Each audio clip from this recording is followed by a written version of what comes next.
I don't think I'll ever get bored of that particular bit of music. Called Eden. And it's awesome.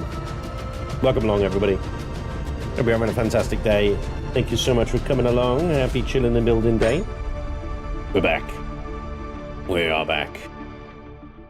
Anyway, like I said, hope you're having a good day. This is the combat SV that we started a couple of weeks ago now, I suppose.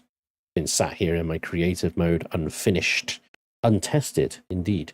So we're going to do that today. We're going to test it out against some real targets, and then, you know, see what it is capable of, or not capable of, as it may be. And then we're going to put some coats of paint on it and actually finish it. Before we get into that, though, the mining carrier, the Atlas mining carrier, is now on the workshop. Apparently, have a rogue block somewhere, according to the workshop messages. Oh, hang on a second.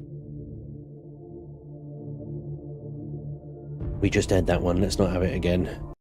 There we go. Apparently I've got a rogue block somewhere and my landing gears are uneven. Well, I suppose that makes sense. Ah, yes, here we go. There's the rogue block. Ready, you? Yeah, my landing gears being uneven is a little bit of a... I didn't actually test landing it. I gotta be honest. I never tested landing it, and so I did a lot of the checks by eye here.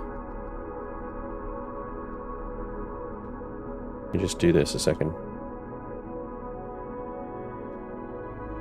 Yeah, there is a whole block difference there, isn't there? So it is going to land on a downward. That is a 2-block landing gear. Well, as is that. So this needs to be a 1-block landing gear then, I think. Or I need to lower the 2-block one another block. Only one rogue in a ship that size, I think we can forgive that.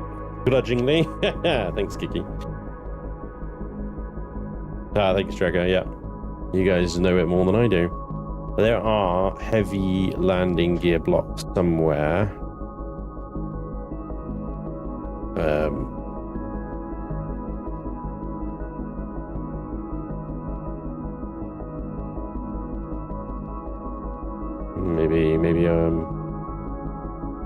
Maybe I'm wrong here. Got the landing gears.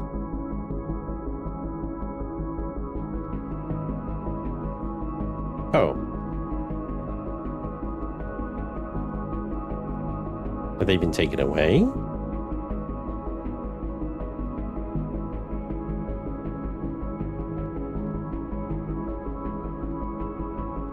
Can't see them anywhere, but then that's never a sign, is it? Because I can't see half the things I'm looking for. Maybe they got merged in there. Didn't we have heavy landing gears? We had landing gears, then we had like heavy ones at one point, didn't we? I think they were like extra big, or was that? And maybe I'm thinking of SV. Oh, I'm thinking of SV. I'm thinking of SV. You got heavy landing gears light and landing gears heavy. Don't have that for CV. Okay, fine. About the regular landing gear choices.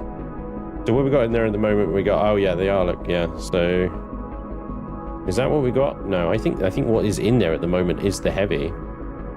That one. It's 3 blocks in total. Yeah. So all I need to do is replace those ones with this one. Except no, I don't. I need... Yeah, no, that is right. Yeah, sorry. I'm losing my mind.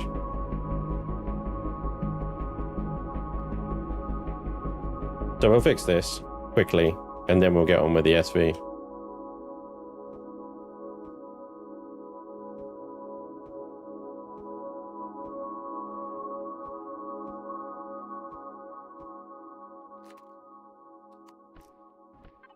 And change that to this little texture here. This little texture here. Do I have a signal called landed?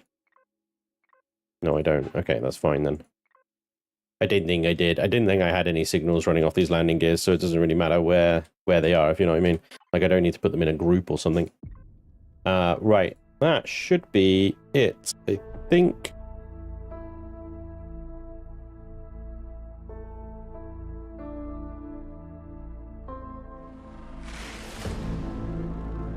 But then what we can do is we can do an auto group. And then I just need to move the harvest boxes over to the cargo box section. I hate that they put them there. I really do. And there we go. Now then. What we need to do. A little bit of behind the scenes here. So this is why it's a bit of a pain in the ass updating your blueprints. So we go R2, the Atlas is at the top, there it is. Okay, so I overwrite Atlas there. Right. That overwrites the thumbnail for the build, right?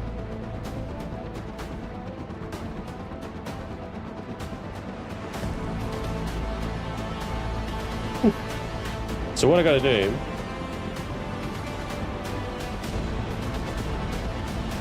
is, thankfully,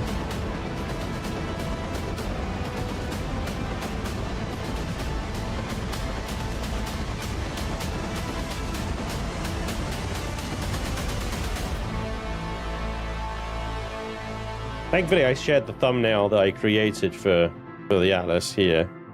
And what I need to do is go back to the freaking blueprints folder, into the Atlas carrier, and overwrite the thumbnail I overwrote with before, then update the blueprint on the workshop. Otherwise it overwrites the blueprint on the workshop. Great stuff. There we go. So the Atlas is now correct landing gears. The rogue block has been taken away. It now has Wi-Fi. It's the other thing that was wrong with it. I appreciate you guys testing it, really, because ultimately, yeah, I do stupid things. And it has now got the updated bridge consoles as well, which look nice.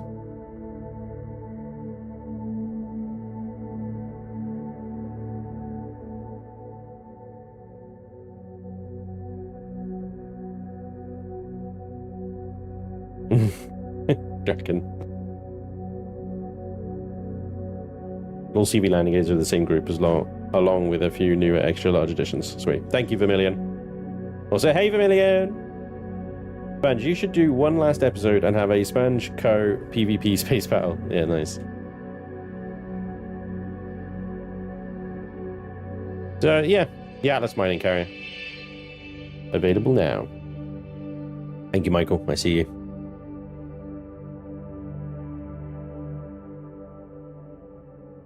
And the workshop updated. There we go. That brings us now onto SV here.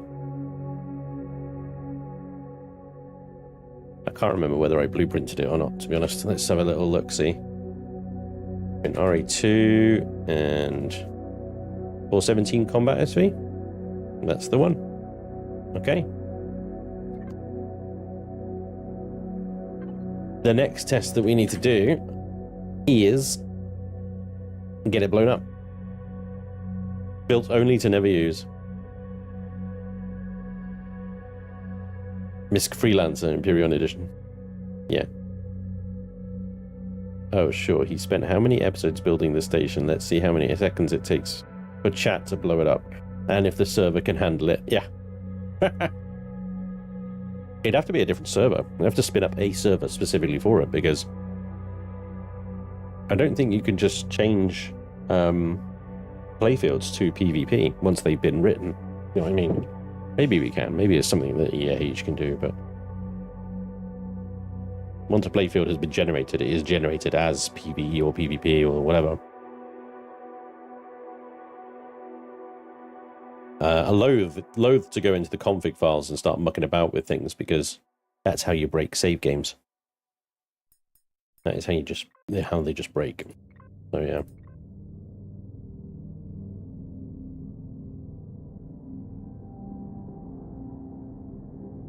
What did you say, Tracker?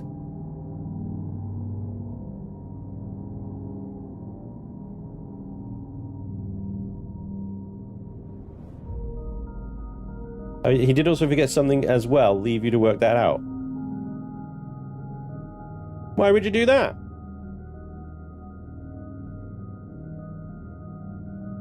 Oh no, I did the Wi-Fi already. I did the Wi-Fi already, Tracker.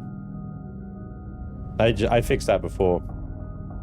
So I've done 2 updates now. I did the update to add the Wi-Fi, and now just another update to fix the landing gears and the rogue block. Hey, Void Wraith.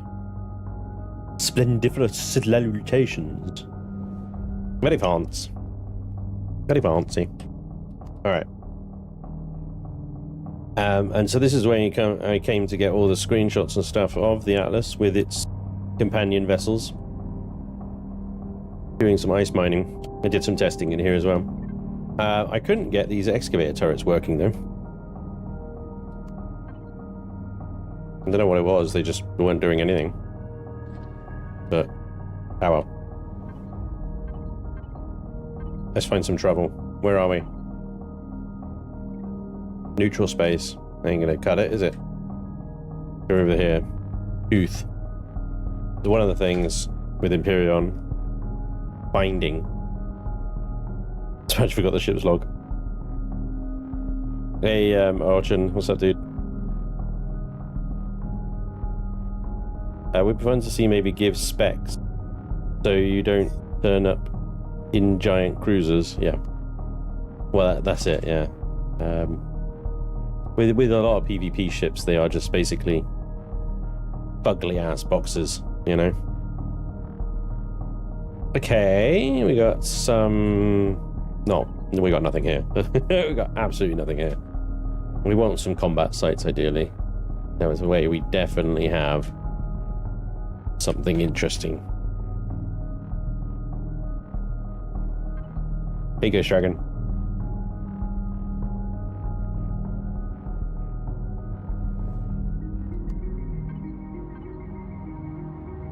Lava planets.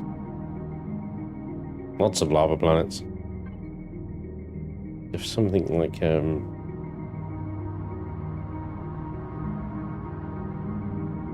something a little unstable, an N or a freaking O or something. O1B. Remember that? It's been so long just like warping sector to sector, looking for something. Because every sector is generated until you visit it, I have to literally go to every sector. There's no just looking at the galaxy map and then the local map. Go there, have a look around. If it's good, yay. If it's not, move on, try somewhere else. Yeah, no combat sites here either. This is... yeah, Murmurlock. Let's try K. K's are surprisingly reliable in bringing interesting stuff. Have you filled the ship with Pentax and ammo? I haven't even bought the ship in yet, so no. Rare. This particular K is terrible.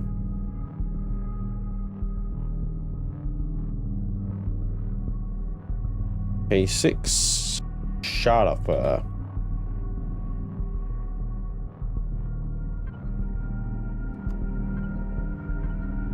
My god, give me a fucking combat site already, seriously. FFF K6G PH main delta. Although this is probably one of the worst black holes ever. Yep, one of the worst black holes ever. Christ. How many systems do you think we're going to go through before we find a combat site?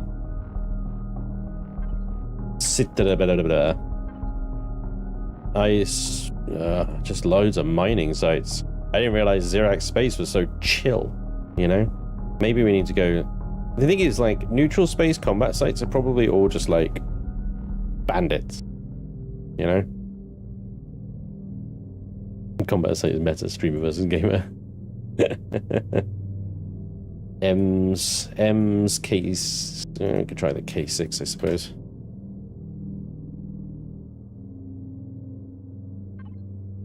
Four. My God. Legas. Arrowen. Arrowen. Oh, there's an N there. Yeah, let's try this one first.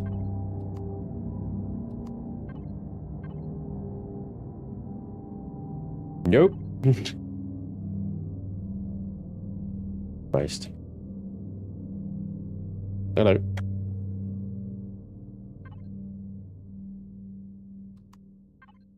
Give me something, absolutely nothing. Give me a plasma planet. Welcome aboard. To Sukda. There's just no good way of finding them. They generate when you visit them. There's no search or anything you can do.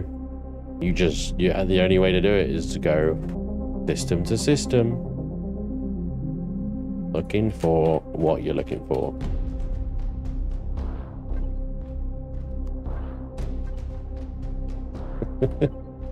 This is terrible. It's premium freaking content, this, isn't it? Didn't think it would take this long, I gotta be honest. Oh, well, there is a... What are you? It's a rich asteroid field.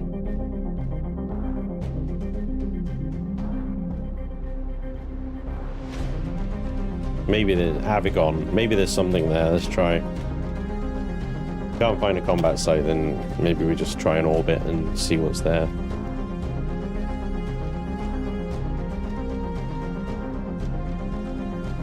Periat. Periat's a good start. There's a bunch of stuff here. We're going with a Periat. Alright.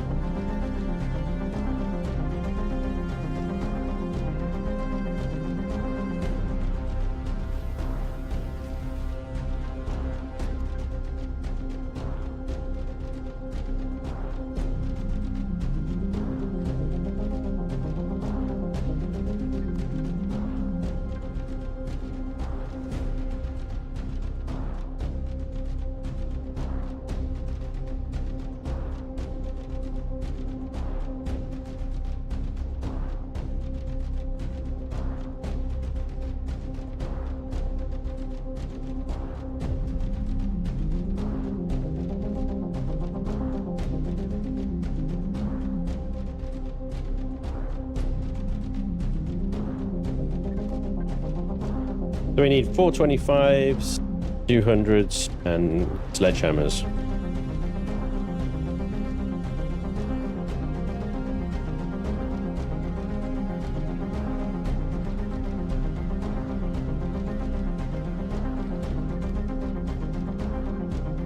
We've got 2 ammunition controllers here. Oh, four sledgehammers isn't going to cut it, is it?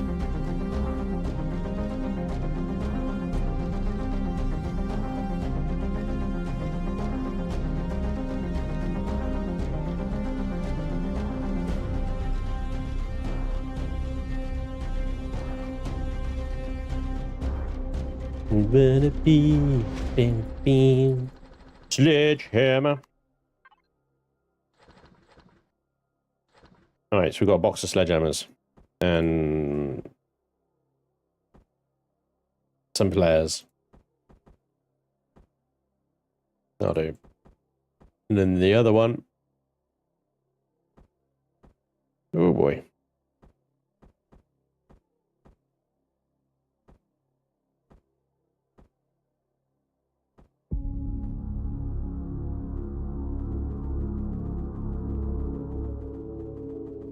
Bunch of lasers.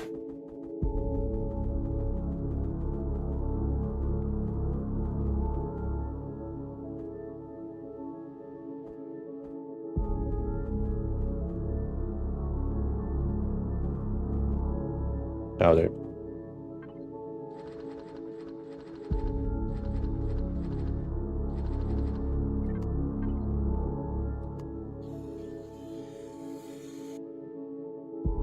Hey Davo, how you doing, buddy? Welcome back. This is how it's done. Back to the good old days of Empyrion looking for shit. Yep. Can't you just spawn in an opponent? Yes. Actually, thinking about it, you might be able to with the old Reforged Eden console commands. I forgot about that. Yeah. Yeah, quite possibly.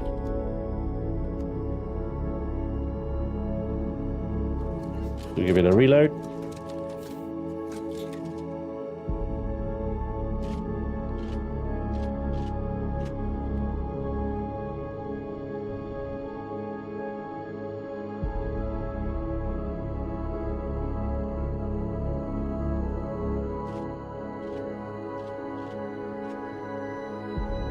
It's possible, like, I start attacking in this sector and I might just get reinforcements show up. So this is going to be intriguing.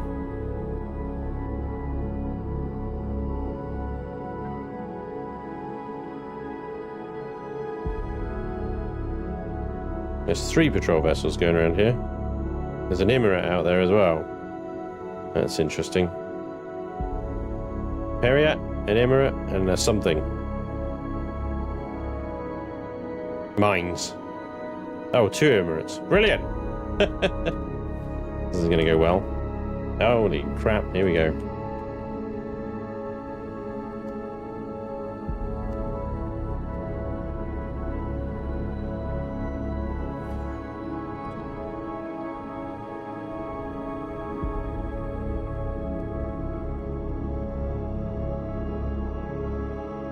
There's an asteroid mine right there.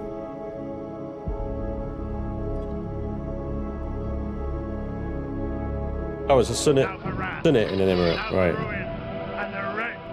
Okay, so that's not so bad, but it's still pretty bad. Right, this thing's got 900-meter range, right? So I could stay around about 900 meters from this base. Is not so easily done, right?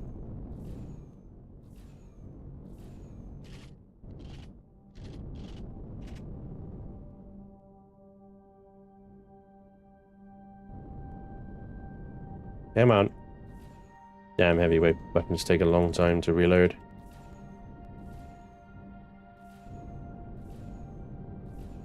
Okay, so its shields are down.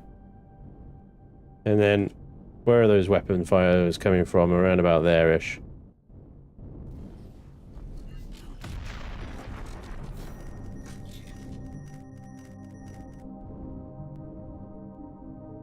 These are overkill for what I'm shooting at, maybe. That didn't kill it? Are you serious? Oh, there we go. My laser turrets seem to be complaining that they don't have any ammo. Hang on. What did I give them? Oh, 220. I gave them 200s.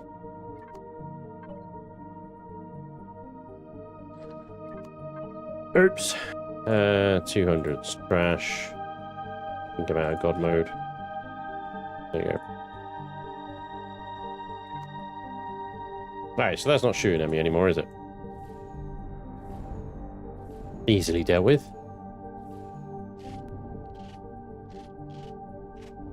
So that's an asteroid mine. Basically dead.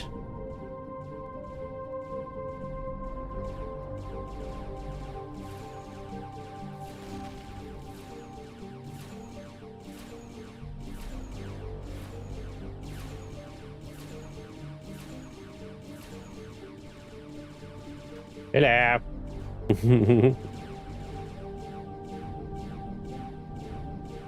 This is some pretty small fry though, isn't it, really? Let's see.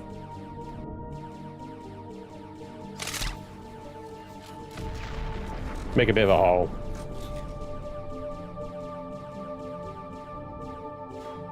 If I was a core, I'd be there, but apparently not.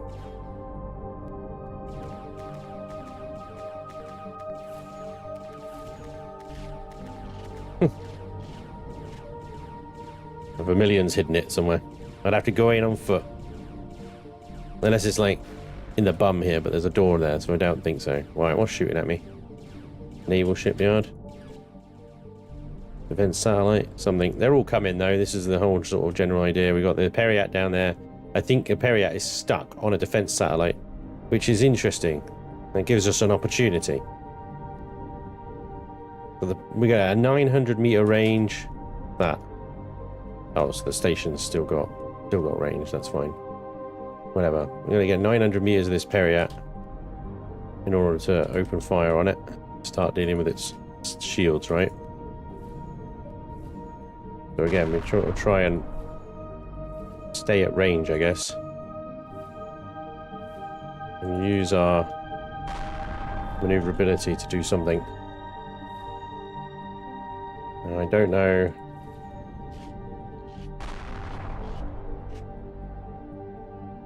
Back out a little bit because we're reloading. Fields are already back up to 100%.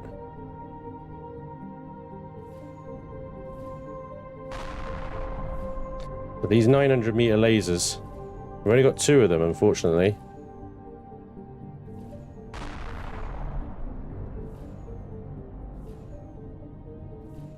The missiles we can not really dodge. A lot of the other stuff we can maybe have a good little go at dodging it. 80% shields. Those missiles are going to do shield pen damage, though, I believe.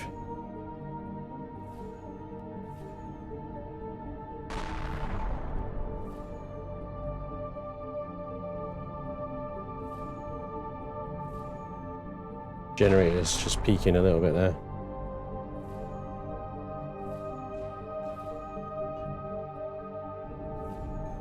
Little check. You can see how the glass on our cockpit there is taking damage. Hopefully it's only taking small amounts of damage. It'll be probably from those missiles that it's doing. Closing in a little bit close there. Let's back off a little bit. Shields are almost down.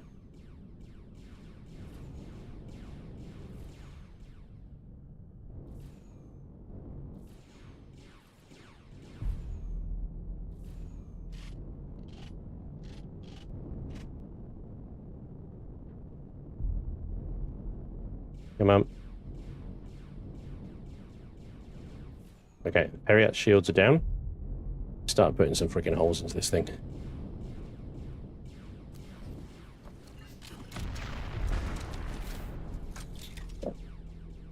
Oh, I felt that. Felt that. Painful. Shields have almost got up to 100% there. They're recharging so fast. It's beautiful. Let's try a little hole there then.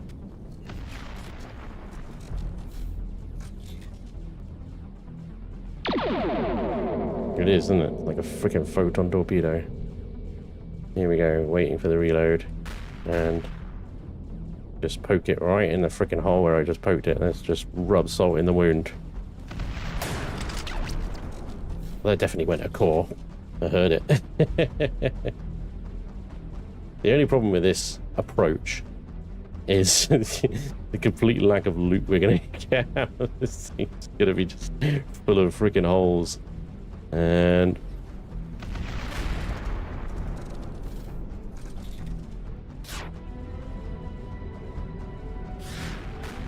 I'm not sure where the other core is on a Periat, I'm gonna be honest. I'm assuming it's here-ish. Come on, reload those freaking torps already. Thank you.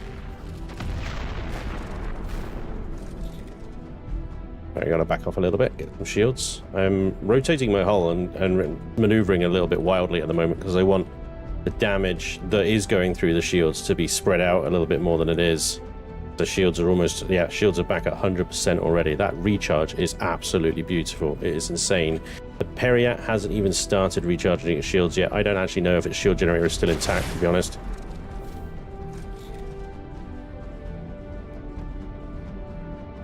Let's go. One more hit. Go wait for these torpedo recharges to hit, man. They take a while. Go. That thing doesn't have any... There's nothing left of it, so... Where is the last core on a Periat?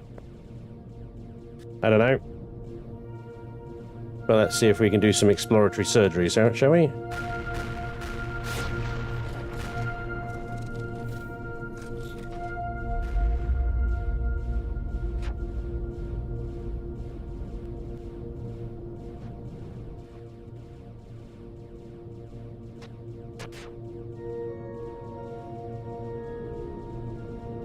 If I was a core, I'd maybe be about there.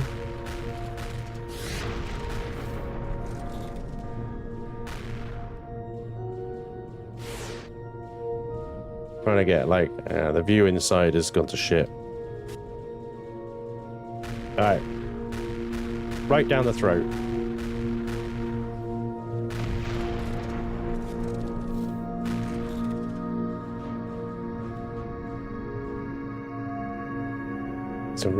Some shields back, please. The Emirate has decided to try and join us, but has also crashed into a POI.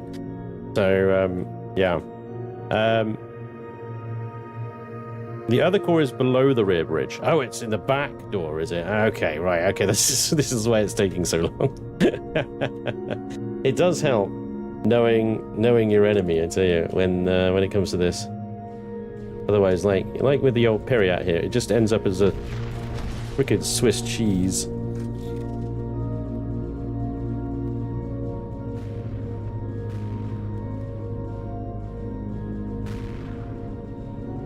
Poor Periat. Being freaking torpedoed to death, huh? Still alive. Freaking hell. Well, I admit it's not a precision tool in the slightest, but come on. Still, heck of me. We're almost out of torpedoes. Let's recharge those shields so fast on the recharge there. It is cooking the generators a little bit though. There we go. The last shot missed. Did it? I heard the explosion and everything. Alright.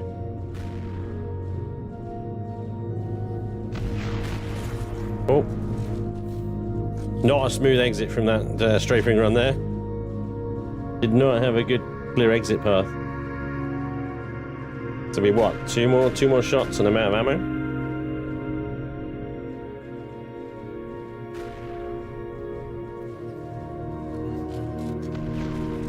Finally.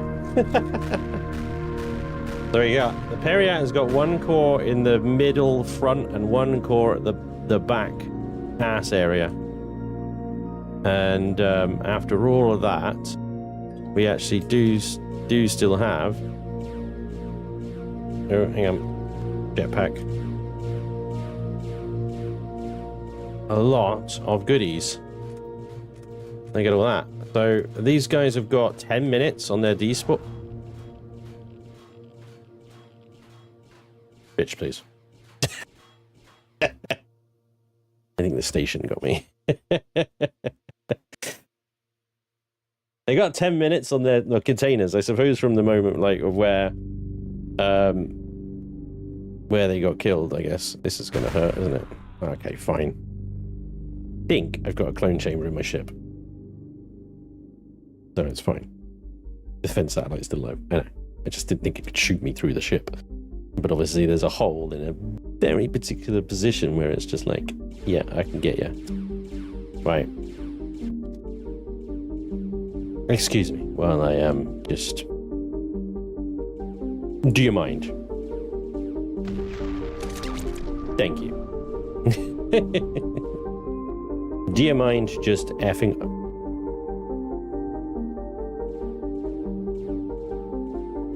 Get him, lasers.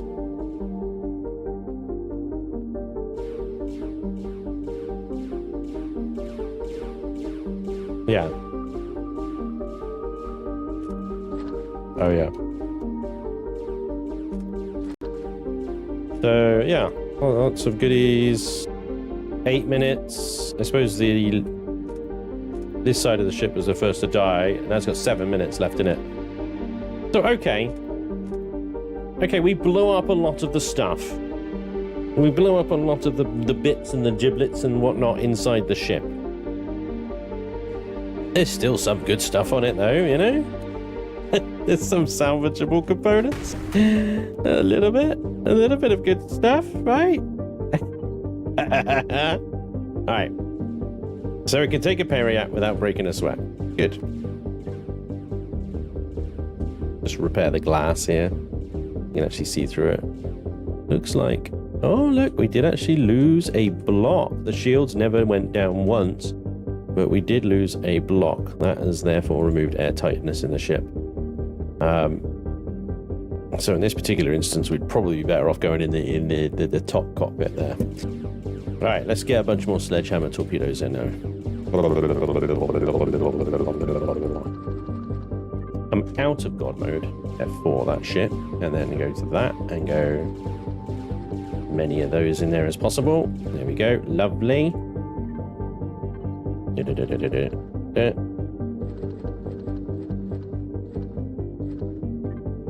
Don't know how expensive these sledgehammers are, but yeah.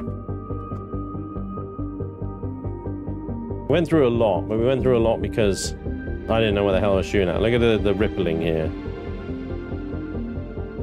Some is more damage than others. Let's say the shield pen damage is real. We've actually lost. Oh, on both sides as well. How curious. The block in between the thrusters, look. And another block there. And a block there, and actually quite a few at the front here. There's a block in the bottom there. That's a combat steel block that's been eaten away. We have taken we've taken some minor block damage. Go away. Go away. Good. That's a problem. That's a big problem. That's not what I meant to click on. Okay.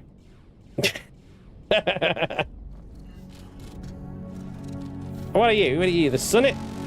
Yeah, the bloody Sunnit, thinking you're all that. That's the Emirate. Fuck. Move away. Alright. Things are getting a bit spicy. Fine. Just tell everybody to have a little bit of calm down juice. And we will deal with you in a minute, okay? Alright, reloaded. Yeah, never used the flares anyway. Might take them off, to be honest. Those torps are very expensive! Are they? You were being hammered by 2 space stations and a naval frigate. Yeah, true. Pew pew pew pew pew pew. I need a little more pentaxid.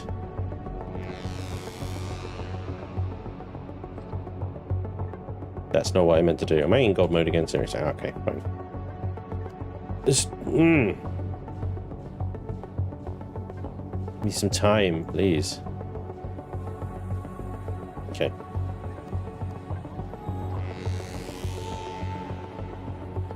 Oh, Sonetta.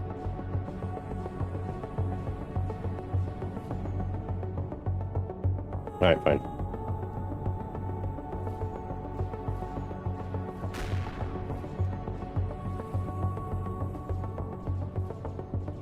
You notice how only one of the lasers was firing then?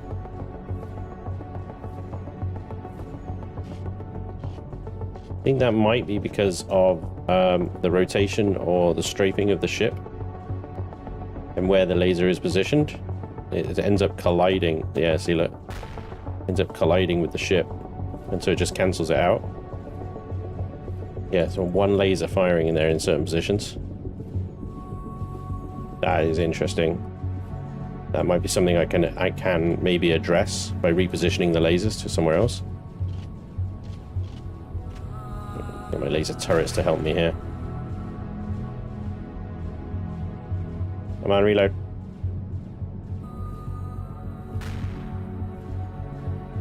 I believe the Sunnit's only got 1 core.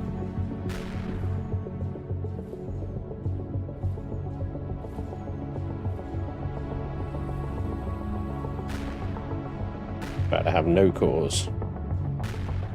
Now, thankfully, these torpedoes are actually homing now, and I think they hit what you aim at, but that actually looked like it went past it, to be fair.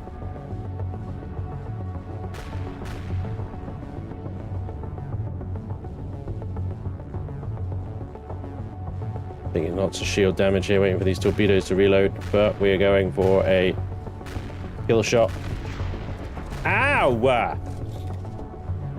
You hit there. That's not what I was aiming at. Shit, my shields are down. Fuck. Fuck.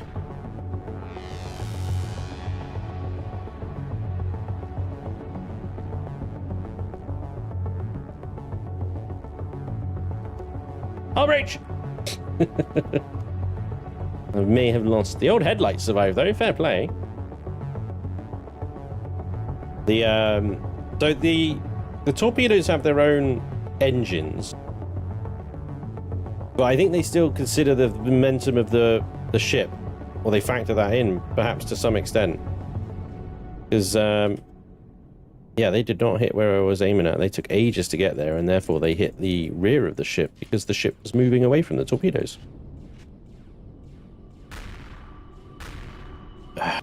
Yeah, okay. Yoink.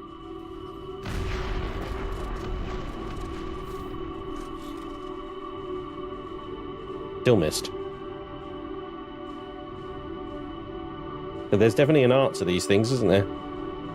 Even though they are just a massive freaking black scattergun, destroy everything kind of weapon.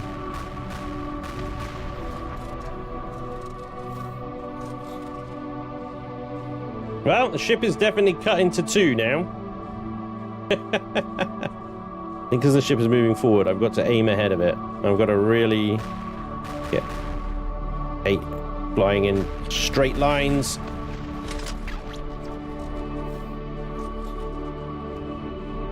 Honestly, I feel a bit like how Luke Skywalker must have felt trying to get a shot into that 2-meter wide freaking exhaust port.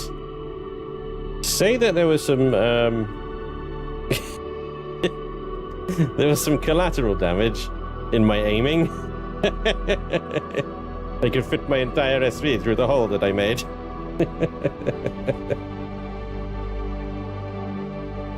Oh man. All right.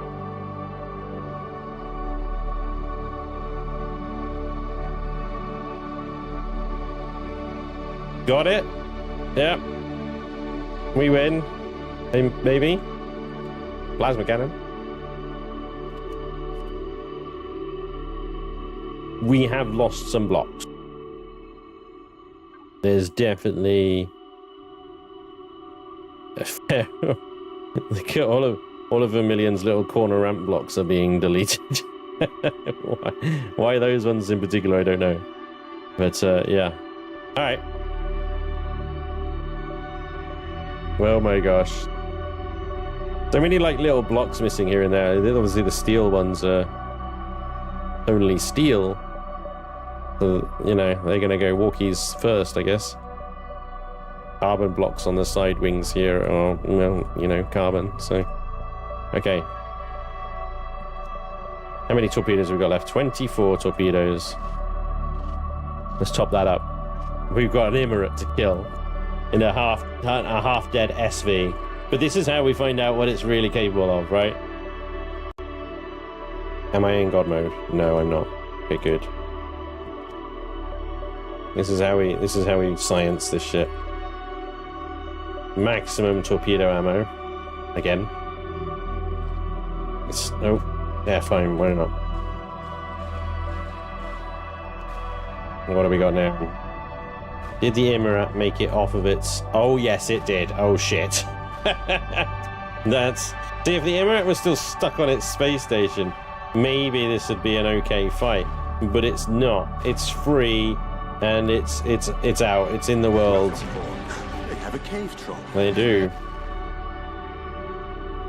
This is one step from a frickin'... What is the Emirate again? Vermilion tier 4, right? Or is it tier 3? It might be tier 3, because it's... The Periat's the tier 2, right? Just like shields are barely budging. I'm gonna stay around about 900 meters. We're actually able to dodge most of its stuff. Really easily. Dodging those missiles like a pro. Let's go. That's it. one laser firing thing is really bad. I'm cutting my freaking shield DPS in half just because of strafing.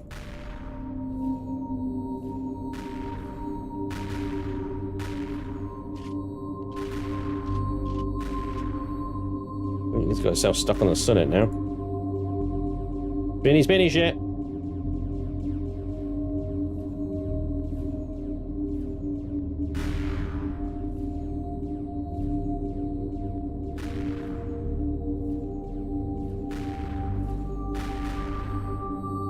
Having lasers that can hit 900 meters away is really helpful.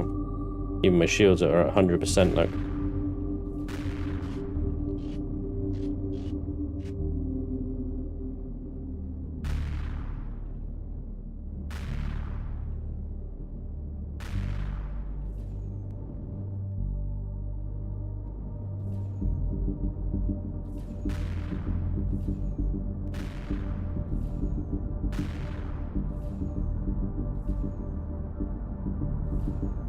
Come on.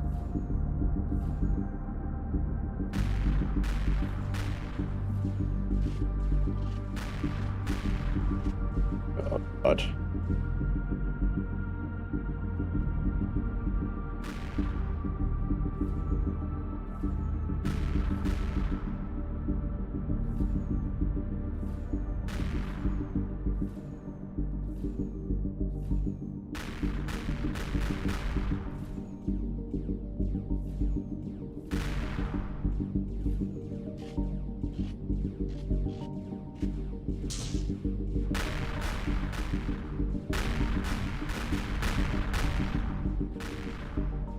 In range of their flax, not good, not good.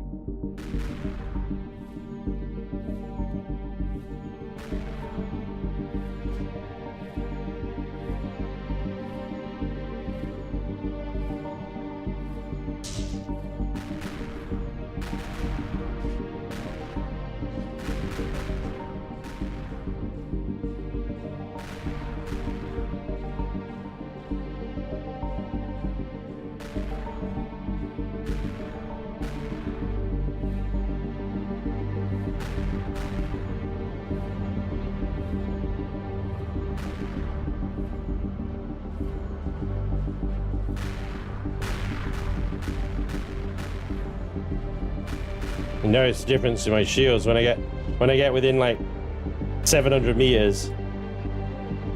Difference in my shield amounts is crazy.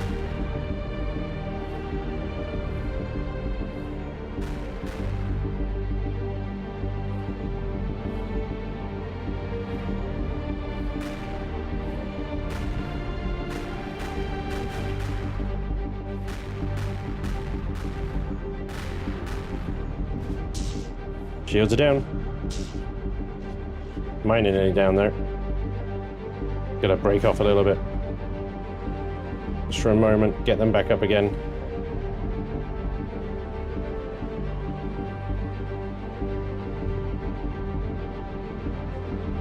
I'm gonna switch right at the last second here. Hit a second and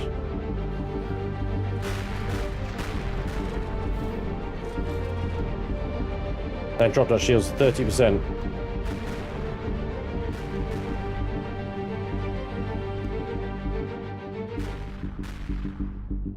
Come on. Get me back up to 100. Come on, shields. Shit, too close. Now his shields are coming back up. I haven't hit him soon enough. Gotta stop them recharging.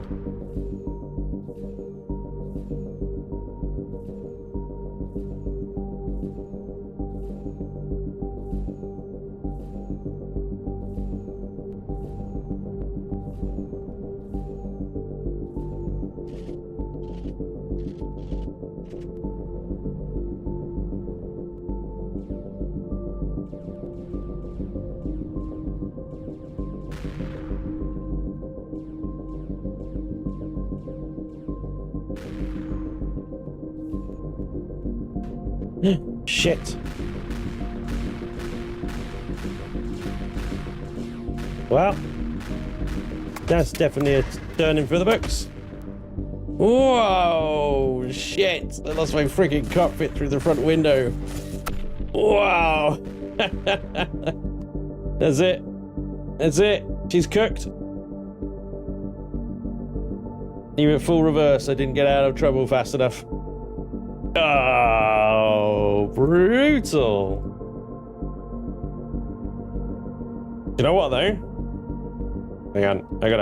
I don't know how to get her to stop now. She's just in a completely uncontrolled spin. I cannot shut her down or anything. To be honest, it's quite good because she's getting out of danger. Getting further and further away from danger. Yeah, no shields versus TV doesn't end well. Even in full reverse. Couldn't get out of trouble quick enough. But I want to see if the important stuff survived, and I think it did. Because all the stuff we lost at the front there was the cockpit, obviously, the random stuff like bridges and armor lockers and stuff like that, which really doesn't matter. I'm just gonna wait for it to come to a complete stop now.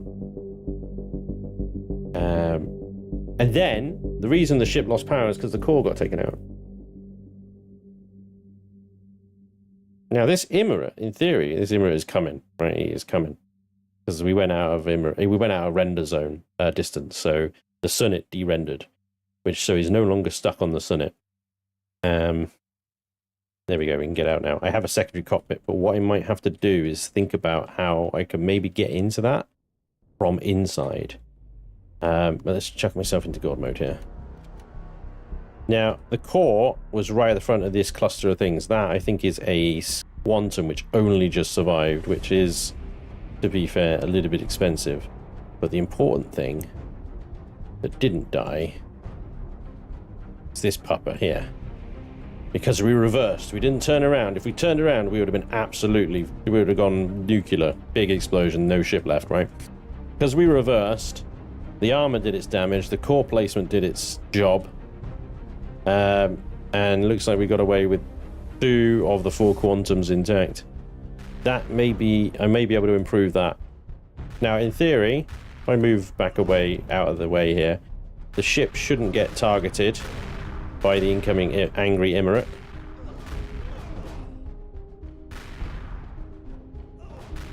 Let's have a look. If I put myself in GA invisible mode, I'm no longer a target. And sure enough, that the Emirate is here, doesn't see that as a target. Where did my torpedoes hit then? I hit it with a torpedo. There, look, there is the damage. And right, sort of, it's a little bit off, I'll be honest, difficult to see because it's moving right now. It's a little bit off, but that's very, very near the first core. There's one there, there's one there, and there's one there, I believe, memory serves. So, yeah. As it was stationary, we would have been able to kill it. You gotta remember as well, the ship was heavily damaged when we engaged this thing, so yeah, I've lost it now. I don't know where it's gone, but it doesn't really matter. Let's come back to this sector. Let's see if we can do some minor adjustments to things like the laser positioning, rearrange the cores a little bit so the less valuable ones are at the front and the quantums are behind it, because the core backstop worked really well, I think. But it's important to test these things. Cockpit armor weapons. Yep. I'm loath to increase the amount of armor because that will increase the you think the torpedo launchers exploded? They look like they're still intact to me. Need a battle bridge cockpit in the rear? That is, yeah, I just wasn't in it. There is one there.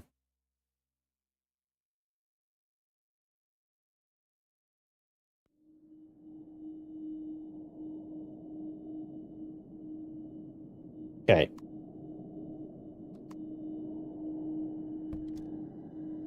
Level you out. Yeah. The other option, I could put some freaking grating over the cockpit glass a little bit. Yeah. I wasn't really using the view from this thing. One of the things I wanted from this was the view, but when the glass gets all shattered and stuff, basically don't have a view anyway. And this isn't really a snipey ship, so yeah. Okay. Let's see if we can rearrange the core components here. Take all of them out, and we'll put them all back in around the core. Putting the quantums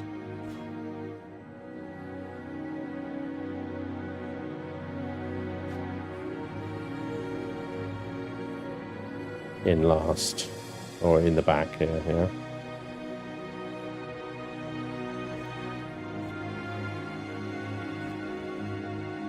Okay.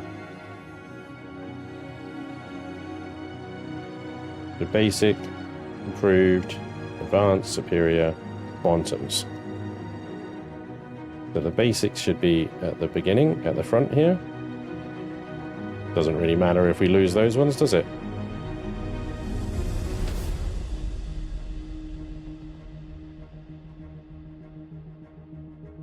Advanced are the same.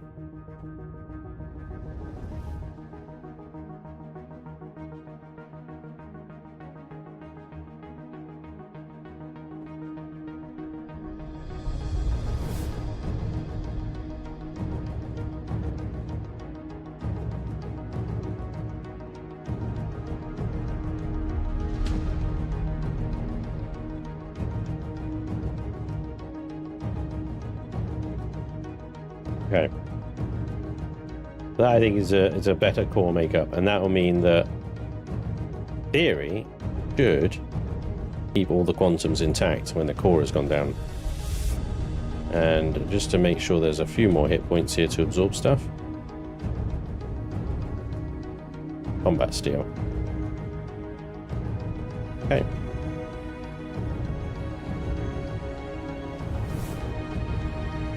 But the lasers, wow. I mean, look how forward those lasers are. Those lasers are incredibly forward, and yet they were still in a strafe, only firing one at a time. That is infuriating. But it's okay. We'll take them off. And we'll put them out over here.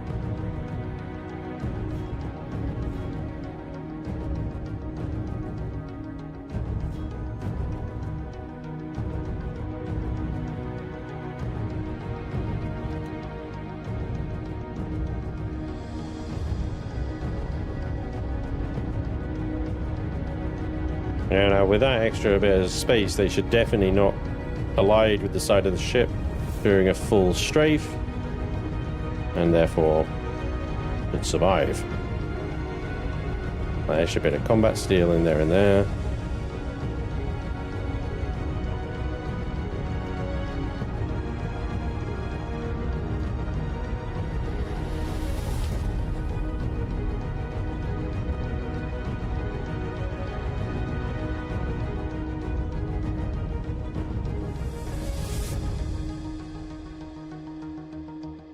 Now then, the cockpit armor.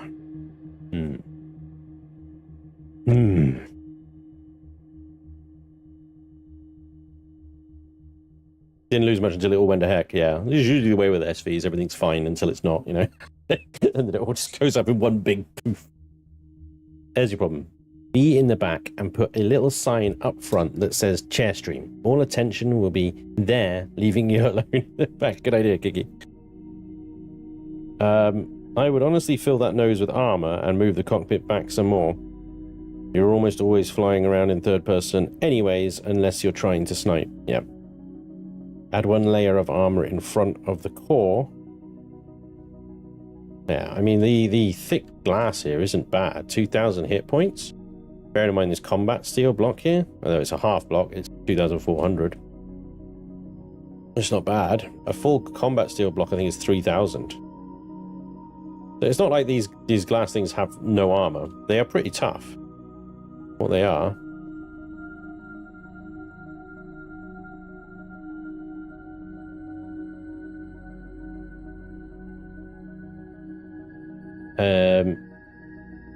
But yeah, I'm thinking maybe we need something extra on the front here.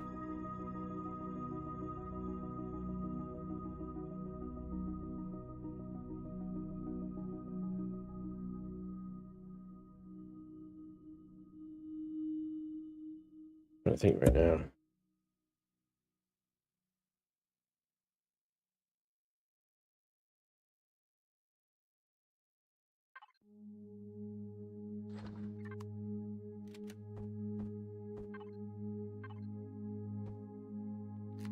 That's an extra 1,000.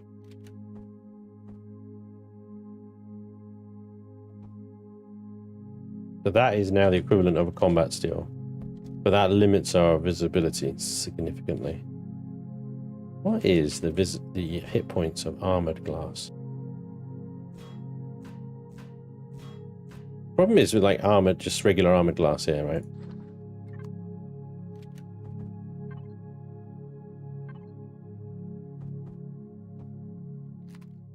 That's 1250, but that's shared across 2 blocks, right? So technically it's not actually as good. We do a single block of armored glass. That is 1250 as well. Interesting.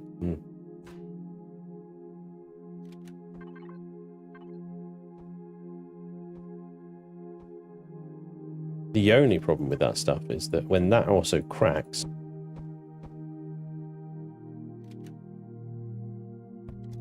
going to be doubly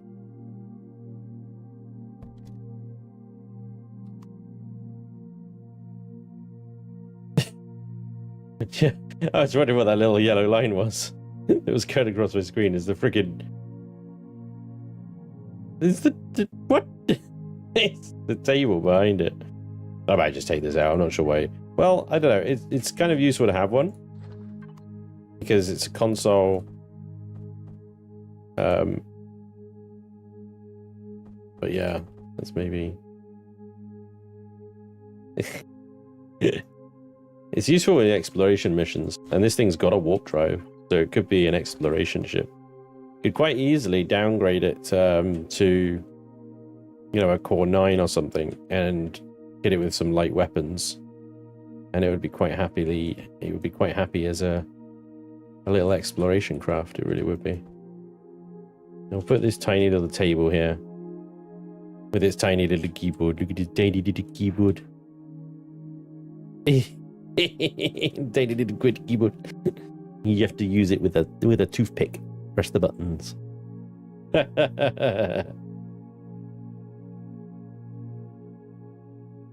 Yeah, quick questions. For your new mining carrier, why did you use large rocket thrusters and not use your drive thrust? CPU.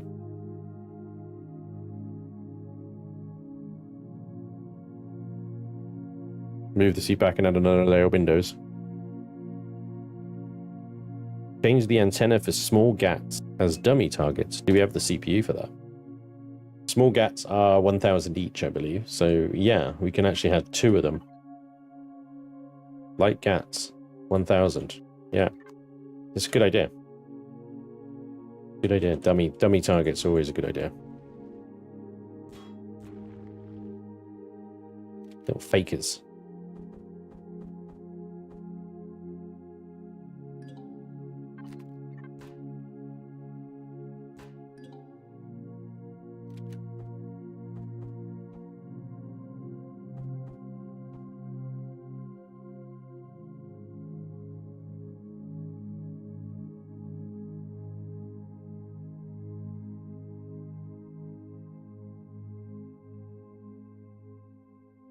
So, it's a tricky one.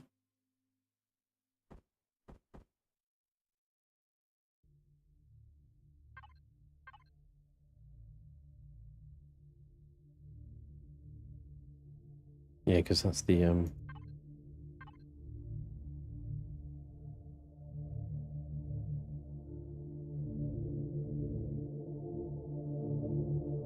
problem with moving the cockpit back, right? Look at that view out there, right? It's a good view. You've got a wide angle, you can see a lot.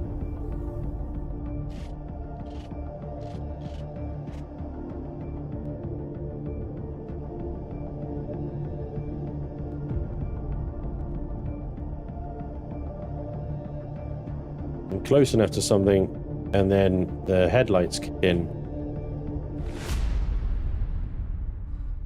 You got some good visibility.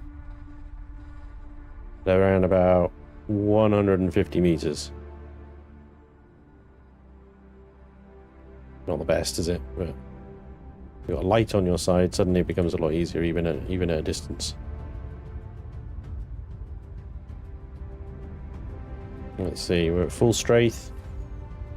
Yeah, full strafe, and we can fire. You see how the lasers angle? Look at that angle. It's firing across my own bow. That was the problem why only one laser was firing. It wasn't the roll or the strafe, it's actually the yaw, I think. It's the lefty-righty. Hey, Bill. You won't see anything with double layers of glass. I know, there's almost no point in if you double layer the glass. Look how close that freaking bow fire is. So having the lasers on the outside there is going to be much better to maintaining maneuverability. Won't see shit, I think is what Prime was saying. Won't see nothing.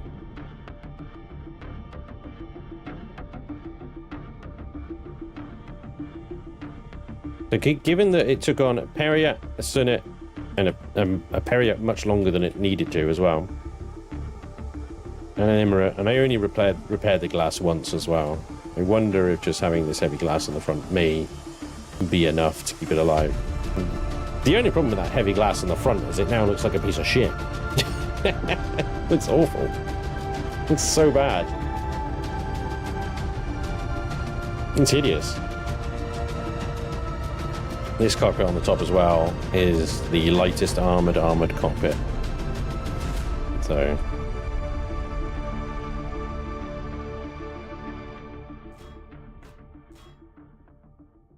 if I move the cockpit back then to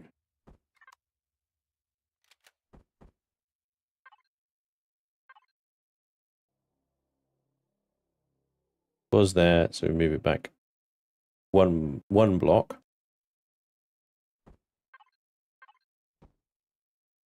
And we put another layer of heavy windows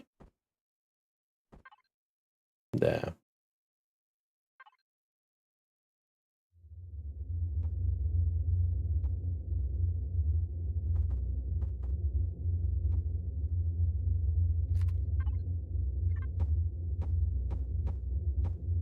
Now, as soon as the first window cracks up, we lose visibility anyway.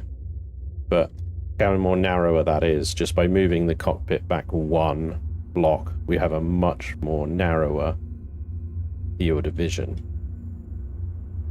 And the double glass, because you can see the difference between the top window and the bottom window, it's how much less visibility you have. So we look at the adjudicator here. On the underside, in full sun, what we can see through 2 layers of glass compared to 1.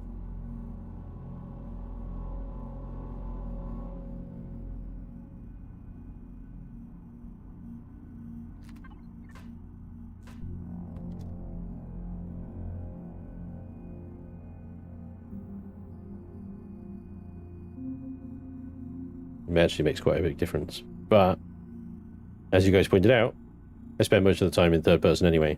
This thing is not a precision craft. It's not a sniper. It is a demolisher.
Keith, on my ship or the enemy ship?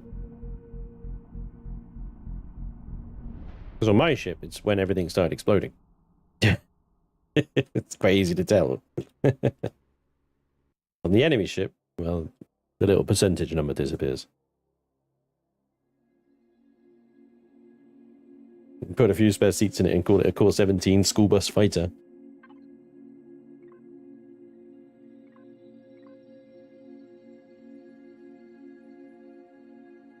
I had the auxiliary cores in here as well.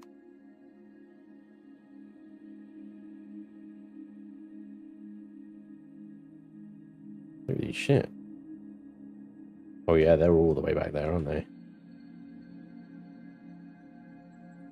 Didn't realize it was a 17. Oh, crap. I thought it was a 13.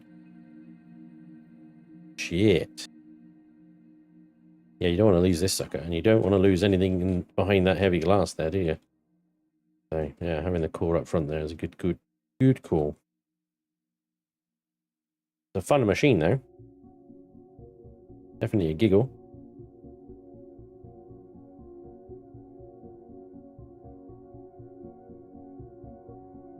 The enemy ship. Yeah, it's got a little percentage number next to its name. If that disappears, it's got no shields.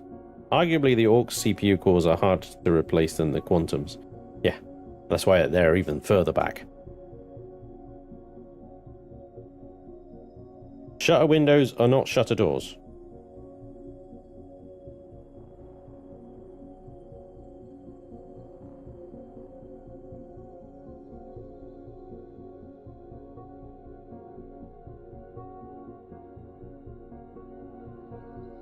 Yeah, heavy safety glass.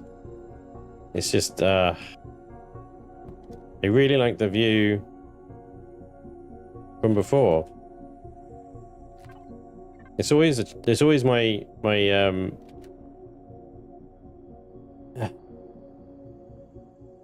peeve with this game. It really is,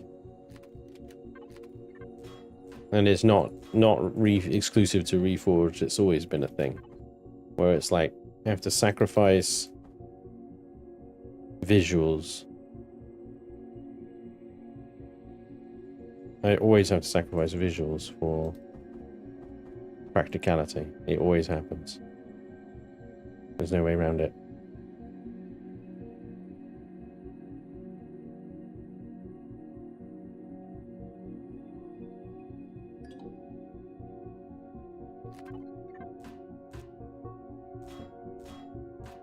The hell? Just up the cockpit, apparently.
God, that extra block makes such a difference.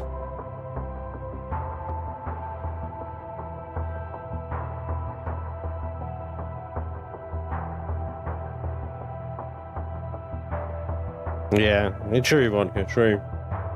Yeah, I'd like it to last a little bit longer because really what happened is the cockpit got destroyed. That's why the shields went down, is because I couldn't move out of range. So,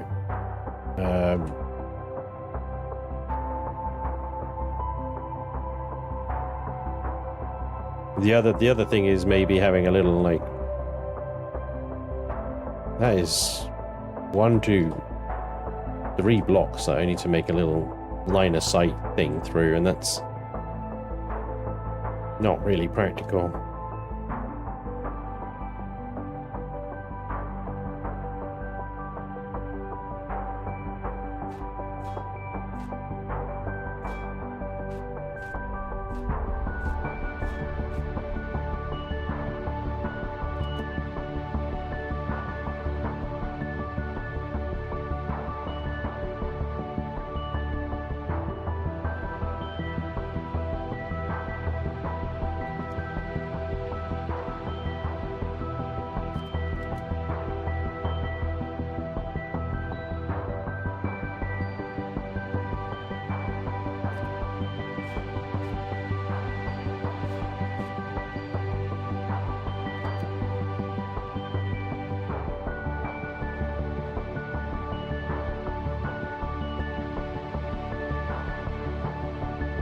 I think they are going to cast a bit of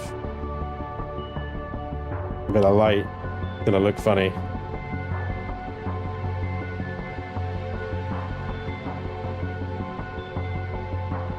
See, we got, yeah, you see how it's the light is slatted. Whoa, that's crazy. Good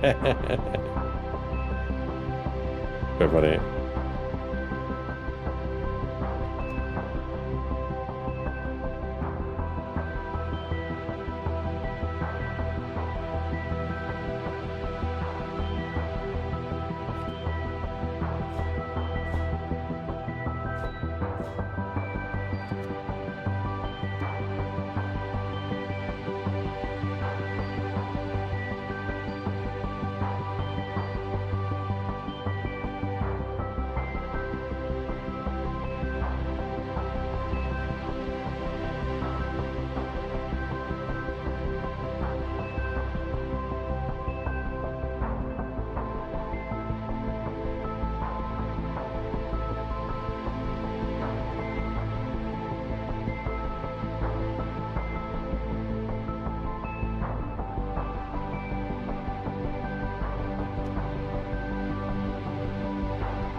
Interesting.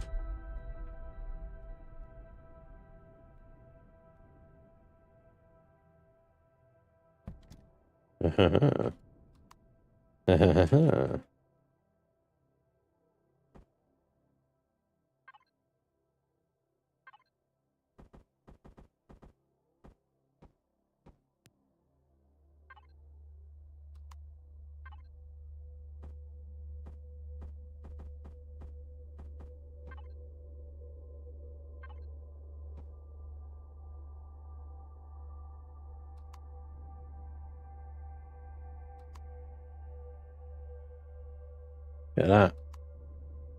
So I could be in here and I could look and there's a little like bingo.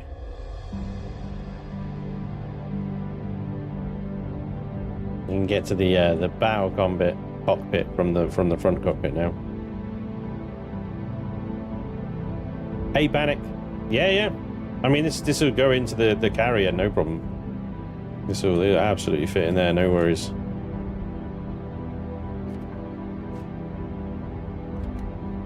I'm glad you like the carrier, though. Thank you very much for saying it's awesome. It's very nice of you.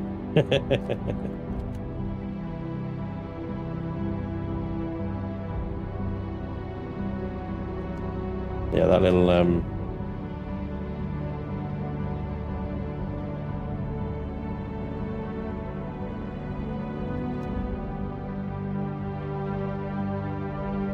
what about a butt cockpit?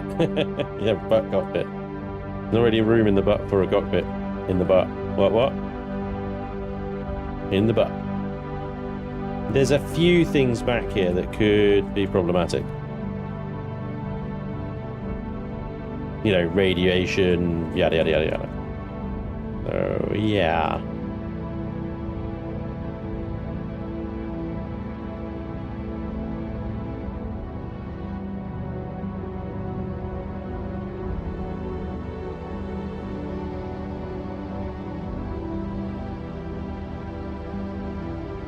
The SV power block.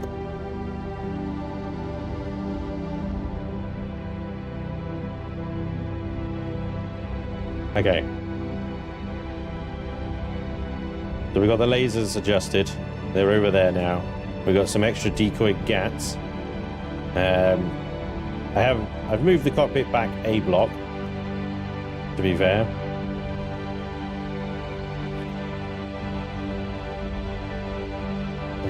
I toyed around with the idea of having an extra layer of glass, but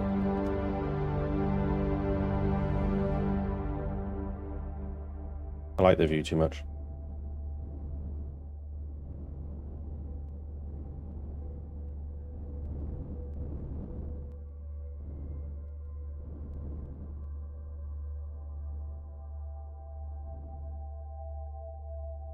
Yeah, I suppose if you've got two mining shuttles in here, this thing will not fit in one of the little SV bays up there.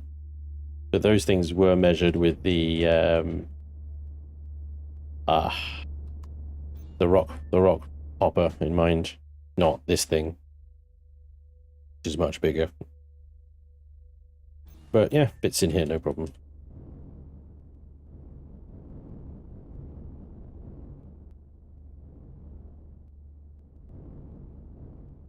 Don't know if it'll fit on the Yushan deck though. Oh, it does.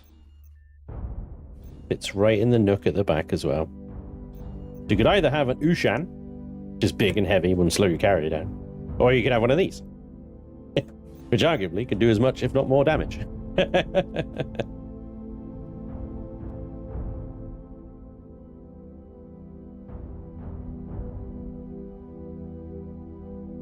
Alright, let's see this again. And let's go back. We've got an Emirate to kill. Alright, revenge must be taken. Bit of shower. Got a trauma station inside, yeah, but no, I don't think... Can't get a shower, can you?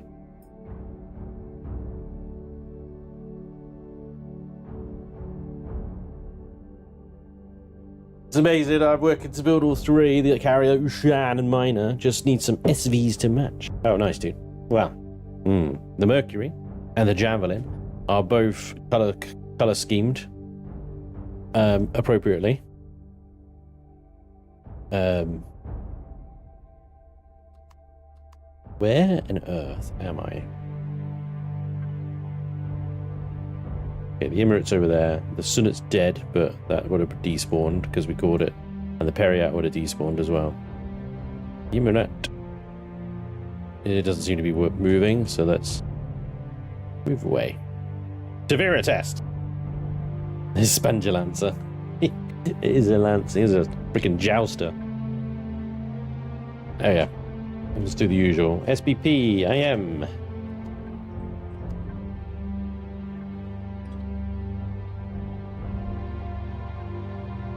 Yay.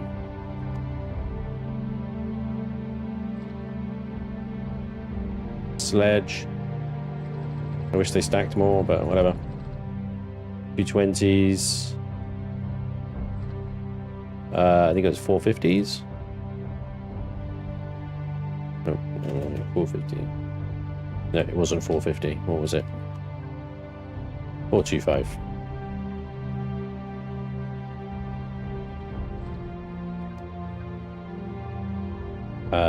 Layers and 12.7.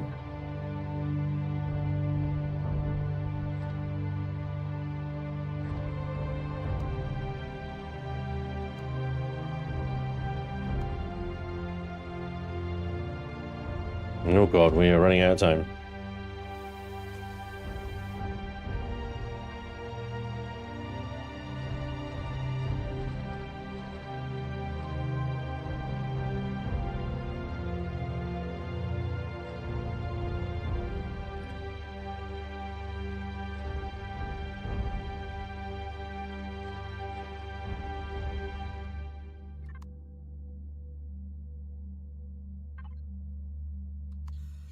Shields up!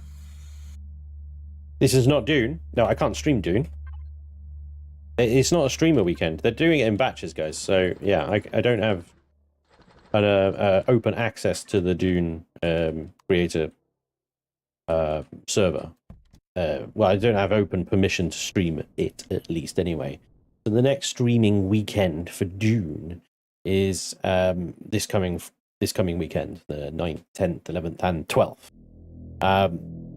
Sorry, that's the following one. My apologies. The following one, 9th, 10th, 11th, 12th. I'm on holiday next week between the 5th and the 9th, so I'm going to miss the 9th. Then it's the weekend, which usually I can't stream on, because it's family time, and I'm usually out doing something. And anyway, but I might be able to stream on the Monday. In fact, I'll commit to it now. I'm going to stream on the Monday, but I'm going to be so behind all the other streamers. And I don't know if they're going to wipe my progress again. If they're going to wipe my progress again, it's going to suck. Because I'll basically be just streaming exactly what I streamed last time, which sucks. So, hopefully they don't wipe the progress. Either way, I'll be streaming. But yeah, I'm only going to get one of the 4 days to stream, which is just harsh. That's just how it rolls sometimes, you know? Whatever. But there we go.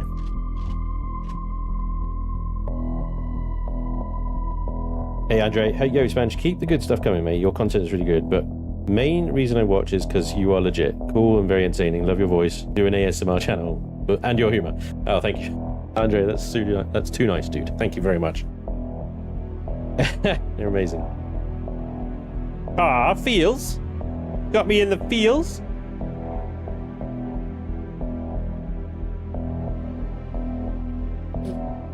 We don't care about you being behind. We care about your unique narrative. Thank you, Float Fat Man. Appreciate you, dude. All right, we're reloaded. Reload these bombs. You still doing something for Dead Franchise Day? Oh, you mean May the 4th? Yes. I actually meant to put a poll up. I will put a poll up if I remember to do it. I will try and put a poll up on my channel about what Star Wars game we should play on Sunday, May the 4th. You get a holiday? I know. Not really, it's unpaid leave. It's totally unpaid leave. But I'm looking forward to it. It'd be nice to touch grass for a while, you know? It's important. It is important to touch grass. All right, Mr. Emirate. We're going to keep you at a nice, cool 900 meters, just like last time. And this time my lasers aren't going to conflict with each other. They're going to be able to fire both at full freaking wackadoodle, spinny. That's right. Oh, we're not hitting you at the moment. Hang on. That's a lot of bullshit. Let's not get within. Reloading. We've got to stay at 900 meters ideally.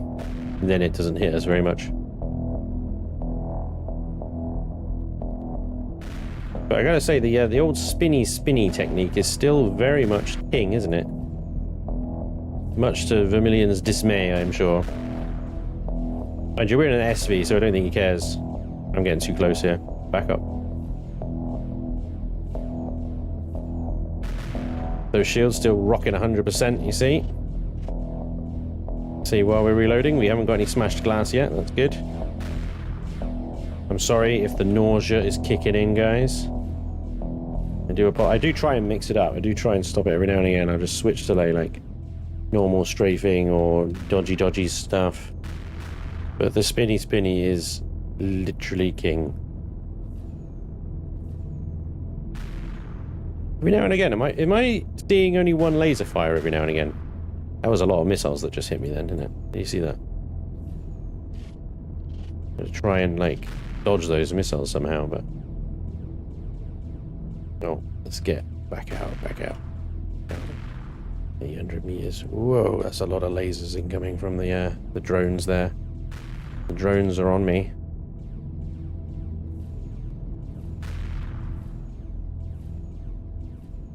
Yeah, every now and again, only one laser is firing.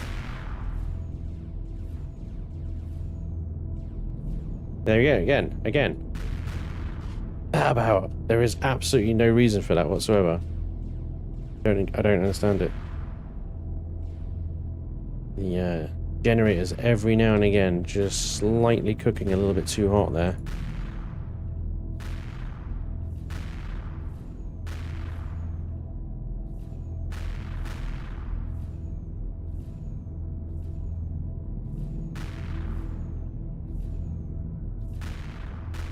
Shields still at 100%. Keeping it around about 900 meters away from the ship. Waiting for that reload.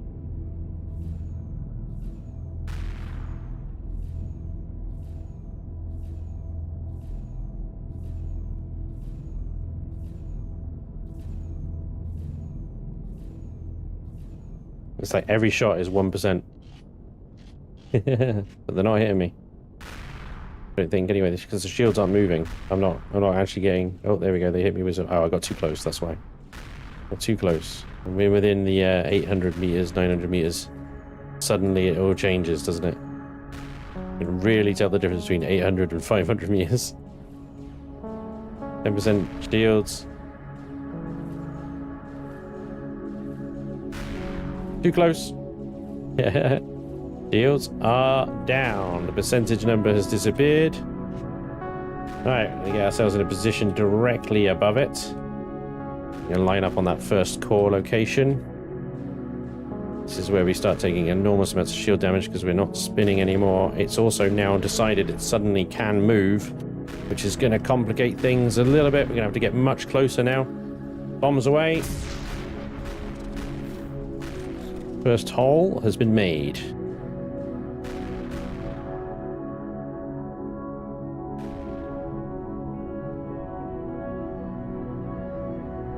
Lots of smoke pouring out of that Emirate already. We're going to have to tap it a little bit with the lasers. I suspect it's going to get 10% back. Yep, there it is. 10%, which takes us at least 10 freaking laser hits to get it back down again.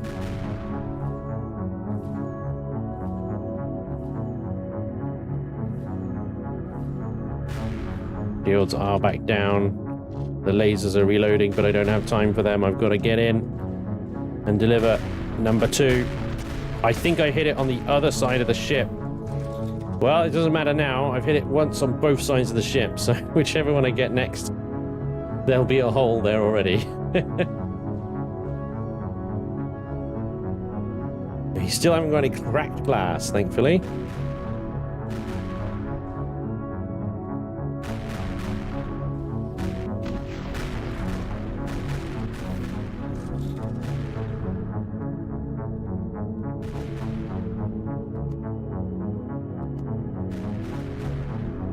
This is risky. This is very risky. Should back away. I should let the shields recharge. I think that hit a completely fresh area of the ship.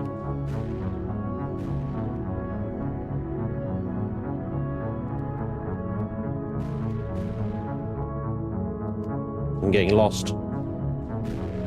Right, it's definitely going to pop its shields now. Yeah, it's already up to 10%. I gotta reload the lasers. These drones being an absolute pain in the backside here.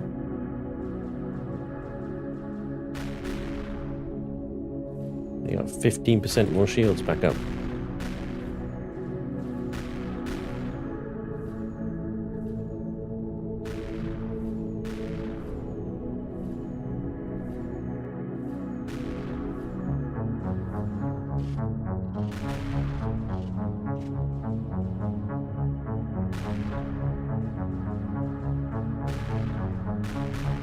Come on, reload.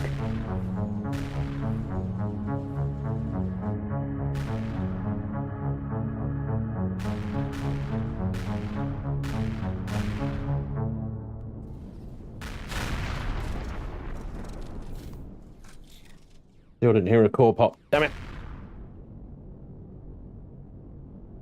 I think I might be too close to the bow. I think the core might be further back than where I'm hitting it, perhaps. Still no broken glass on the front. We're good. Don't you dare pop your shields. I'm too close for this.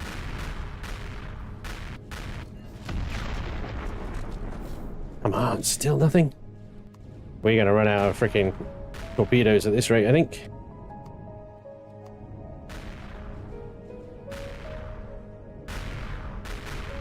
Come on, baby.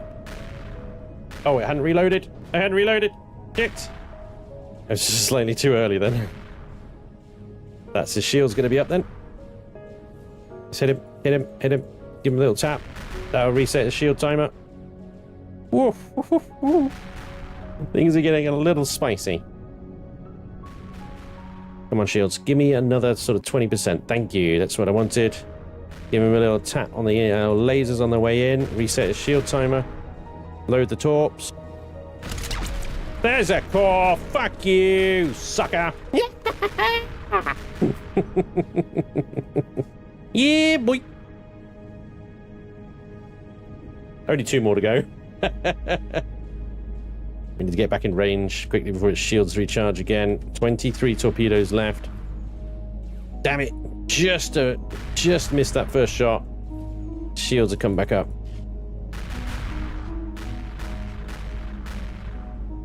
Give him a little buzz. Let's assert my dominance.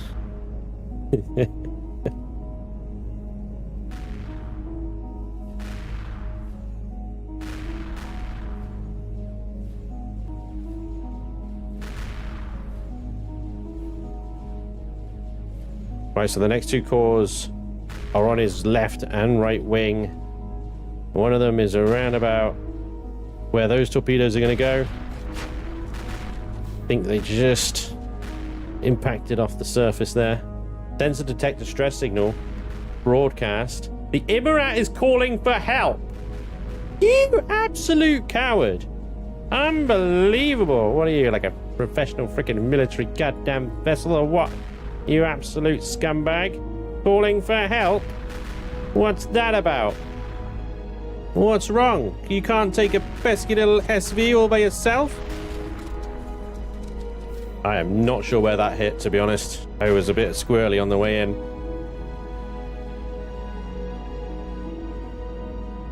Come on, Torps. Give me another reload. Give me another reload. Quick, quick, quick, quick, quick, quick. We are in the shit right now. There it is. Still? Ah, I swear that was a good hit, man. That was a good hit. Oh boy. Let's hit it from this angle. Let's go. And that missed. They missed. Maybe I thought you said they were homing. They're not homing at all. Oh man, they're not homing. That makes things. I thought they were even slightly homing, you know? I didn't think they were completely homing, just a little bit homing.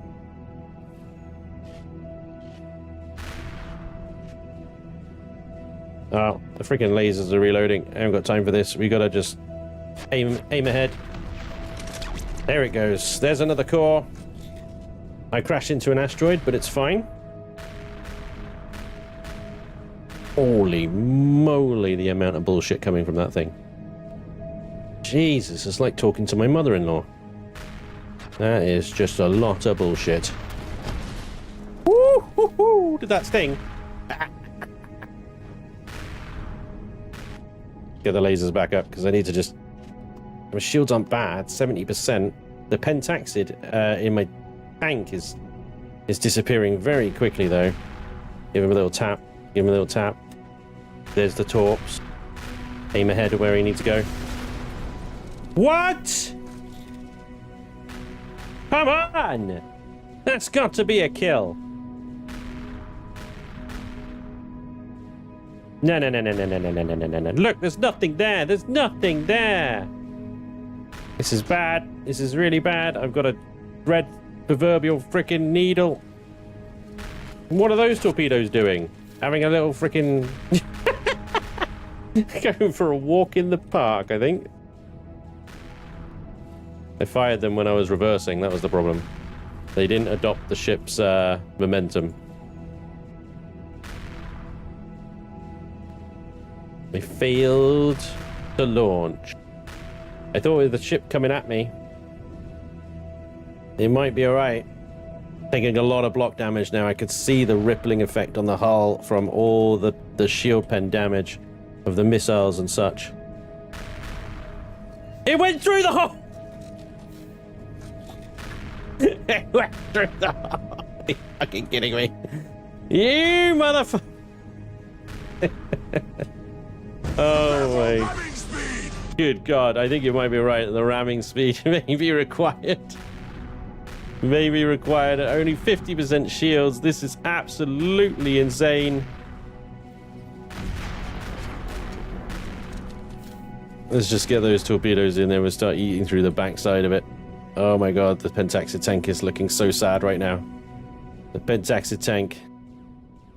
Oh shit. Starboard side, starboard side, starboard side. Hit. Sort of skimmed the outside there, got something, but yeah, my shields are not going to recharge. The Pentaxid is empty. This is the last shot. This is it. This is the moment. It's now or never. Can we deliver a freaking finishing blow? No! No! No! You've got to be fucking with me! You son of a bitch!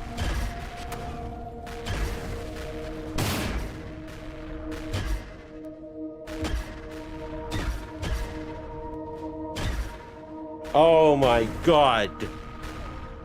You fucking with me. Oh my God. Oh.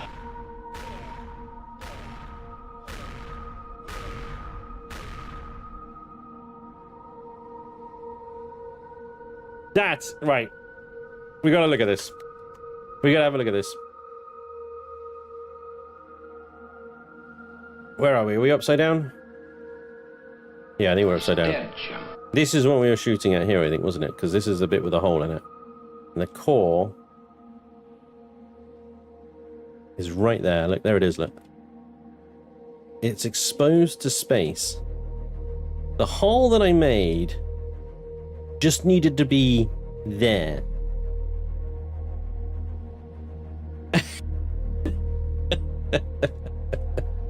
There that son of a bitch in core is, right? This one got. This one got. Yeah, which I think was there. Look, the quantum box is still intact. So actually that was a really good hit. On this side we made the hole, but we made it ever so slightly too much to the right. We needed to be more on the left. And we would have got it. Look. This is pilot error, okay? This isn't the fault of the ship. This is entirely the fault of the person flying it. I.e. me. I suck. This ship is too good for me. I need someone better to fly it. Honestly, it's still alive. Look, it's still freaking kicking ass. It's rocking. I mean, it's absolutely screwed. We have got no Pentaxid left. The shields, I mean, I would never run into a combat situation like this without spare Pentaxid. I would have gone out, I would have refilled that tank up from like the container controller here, which is now tiny because I've lost loads of the blocks. But did you save a template? That is unbelievably close. Yeah. There's nothing wrong with the build. The problem was entirely the pilot. With the amount of torpedoes I launched this thing will be dead 3 times over. With someone competent. I honestly. Look at this. I can't even kill it. That how long it took to kill a console? Really?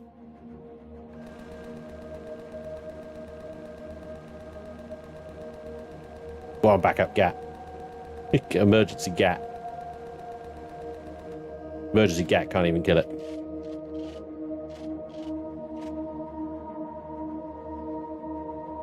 No, exactly. But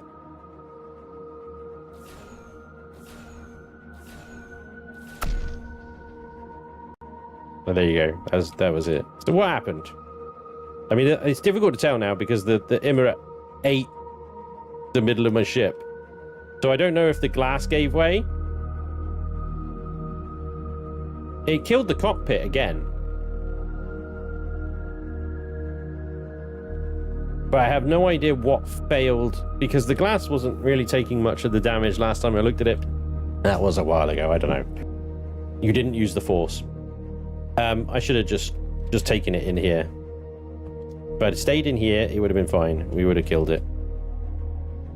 So, yeah.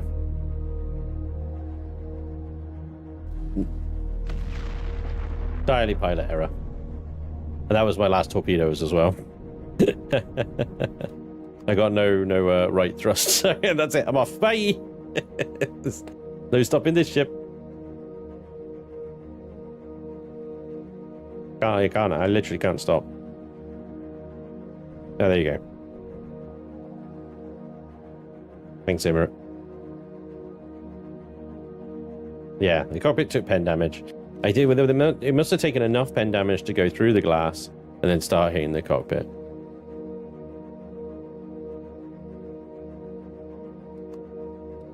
The ship's fine. It can take down an Emirate. I'm counting that as it is. It can take down an Emirate. It's fine. There's no. I'm not. No, just because I suck doesn't mean the ship needs to suffer, you know? Yep. You didn't use the force, yeah, I know, right? I need to get good, exactly, not 10. All those missiles you're strafing away from are hitting you side on, targeting your cockpit. Today is a good day to die. Yeah. The chair would have killed it. Let the chair pilot. Yeah. Yeah, you're probably right. Anyway, the point is, I'm really happy with the performance here. I'm not overly happy with the friggin' random ass block work that I've got going on up here, to be honest. I might try and uniform this a little bit. But yeah. Put this down a second. Let's get some texturing going, yeah? Let's actually do some chilling and building. Been a lot of action. Now to test it on a Tavira, it won't survive. Well, it might survive a Tavira. Again, it would need a competent pilot. I think if I put it in the hands of Artemis, he'd be able to kill a Tavira with it.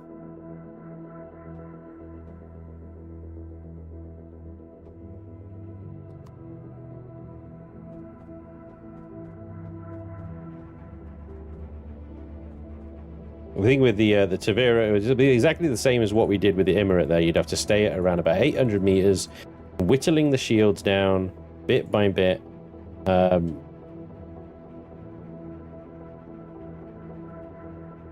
With the lasers.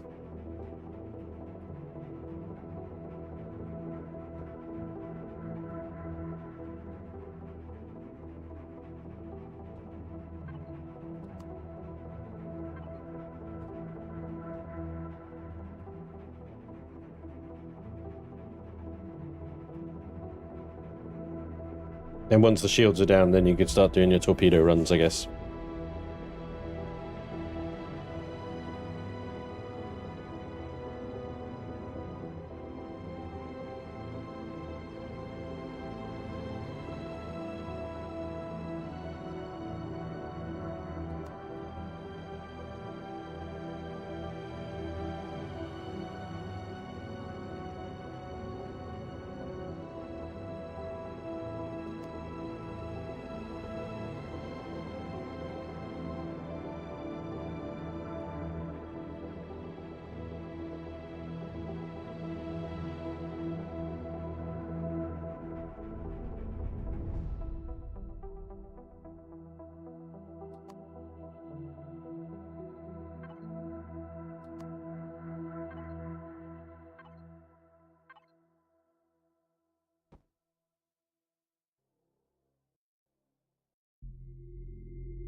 What did you end up naming this meat shield? I haven't got a name for it yet, actually. I've been favoring a lot of Greek mythology stuff recently. You know, the Ulysses, the Atlas. I mean, obviously the Canada's a freaking out there thing, but, you know. That was because it was based on the Akira and the Akira anime. The brother of Akira. Is the brother of Akira, I think, is Canada? Anyway. Ushan was actually based off of another Star Trek term, which was the weapon, the Andorian mining pick. Hamburger shield. When do the Dune streams start? Well, we've got another Dune creator weekend coming up on the 9th, 12th of May. And then after that, I don't know. They haven't announced any more after that. So if they're not going to do another streamer weekend between the 12th of May and their release, the main streams will start around about the 5th of June. Is it possible to spawn Xerax ships for combat testing? Yes, it is. I think you just need a certain token. Although in creative mode here, no. But yeah, the Project Eden admin console, which is in the PDA, I think one of the options is to spawn a patrol vessel. You need the admin token, which I think is give item token 6000. Naming this ship the Aeolus. The Aeolus. Theseus. I like Theseus. Name it the cracked cockpit. I should name it the cockshot. Open beta is not a thing. Well, I don't... There's a closed beta right now. I don't know if they're doing an open beta, are they? To be honest, I'm behind on their streams. I haven't actually kept up to date with their the Funcom live streams. So any information you guys know is probably more up to date than what I know right now. The Adonis. See, I'd imagine the Adonis would be a good name for a CV, though. Adonis would be like, you know, a fairly meaty combat CV in my mind. But there we go. I mean, that's just what I picture in my head when somebody says Adonis.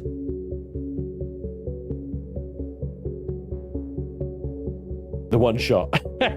Can one shot weaken OPVs and BOIs with the torps. Also, it only fires one shot half the time. Yeah. Do that be called the half-cocked. Hey, Sanchal, they were like, hey, OTT. Yeah, if there's an open beta coming, then obviously then streaming can start in the open beta, I guess, yeah. All progress gets wiped, though, for the June 5th. So, the Gaia. Yeah, nice. Gaia's good.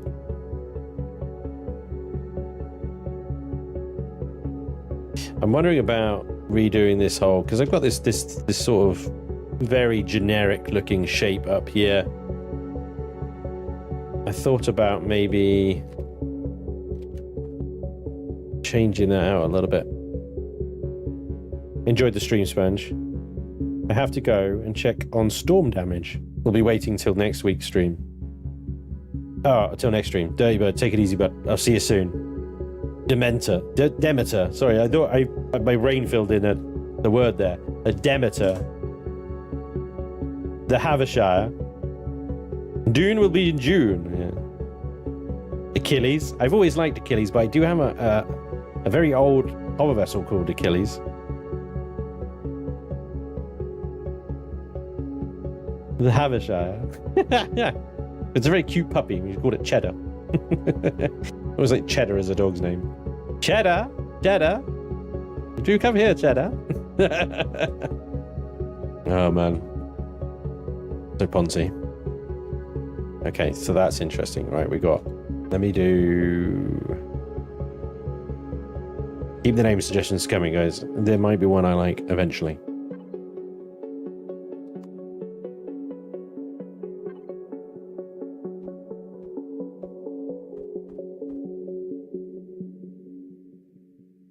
So I was thinking about either having like a vented,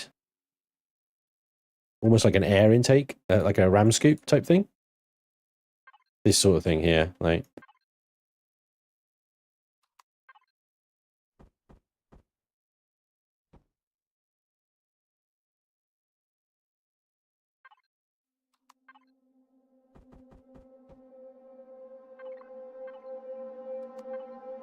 I'm just going to do the first layer in combat still here. He's bigger. Go through that then. I was thinking of doing like a ram scoop type thing like that.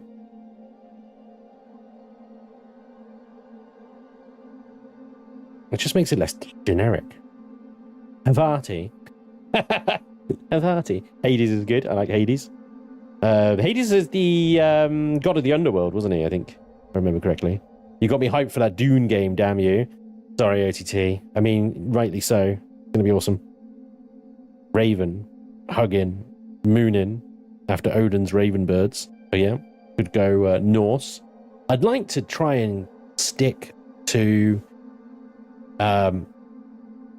Greek just for the time being, because we've got the Atlas and the Ulysses.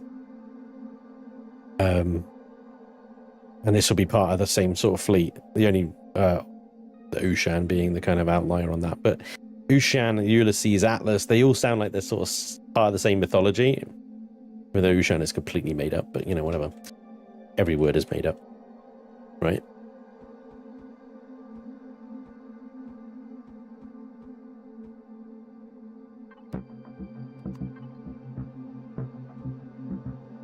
I'm gonna do a few little bits back here to build that up a little bit, bring that out a little bit. So do it from there actually.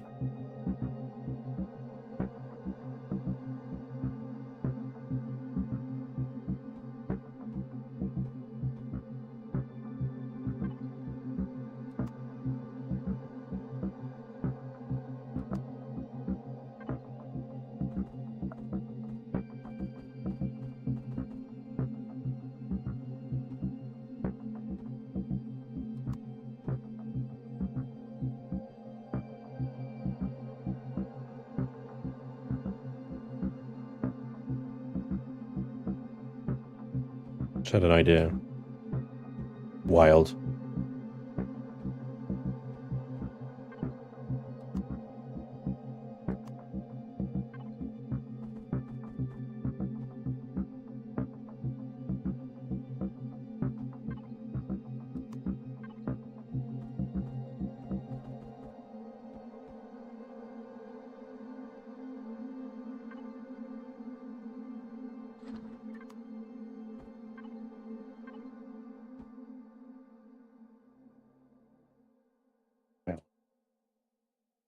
Hephaestus, Dionysus, the Spartan,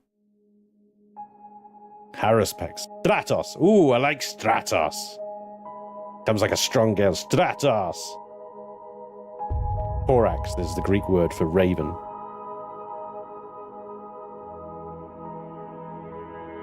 Asclepius, because it puts the Xerox out of their misery. Achilles' face probably isn't a good naming scheme.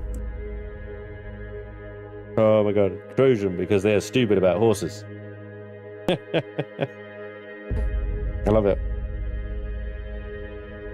How about Aquila, Latin origin, meaning eagle, is the symbol of speed, pride, royalty, and victory. I like that, Yusha. Aquila. Very cool. Spanj, call it the Hephaestus. I can't even pronounce that one, so. Hephaestus. Hephaestus? As he was the most lame Greek god.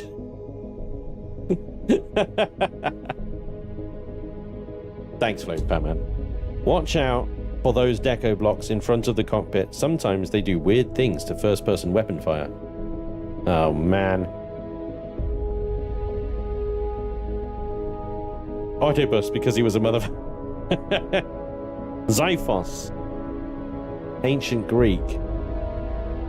Is a double-edged, one-handed, iron-age, straight short sword used by the ancient Greeks. The Xiphos. Cool. All right, my front runner so far is Stratos Aquila. Bowles, you're welcome. You suck. Alright, so if we don't like it there, then we don't like it there. That's fine. What we can do then in that case is we'll just create a little. Oh, hello, cheeky. Again, I'll use combat steel here because it's half block, right?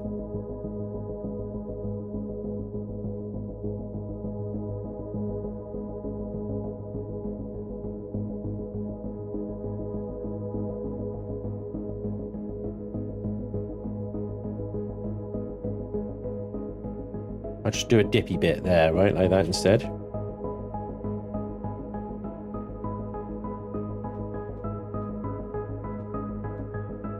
These are half blocks, which does complicate things.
Bachelor.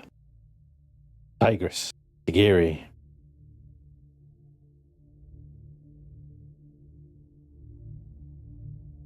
Through Latin then, yep.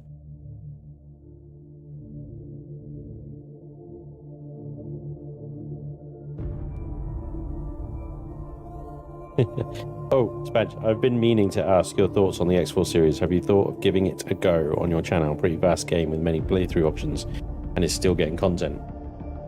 Yeah, I mean, I haven't had a look at it yet. I'm definitely considering it, but I haven't had a look at it yet. I need to give it a good sort of playtest, but I just haven't had time yet. So the problem with X4 is it's a really long burn.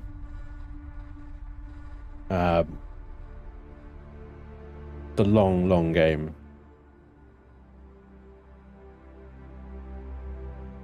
So I'm not, I mean, I won't know until I try, right? But I'm not sure if it's got the sort of staying power that I might need. You know what I mean? It's going to take a bit ages to learn, yeah. The first video of X4 would be me doing everything wrong. The comment section will just be filled with so much information. It'll be like, Spanj, you need to go and do this, you need to do this, learn how to do this. It's like, God damn it. Yeah, it could be fun.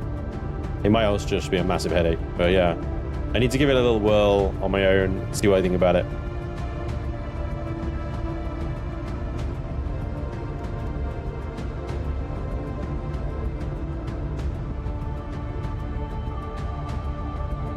But yeah, thank you, Kiki.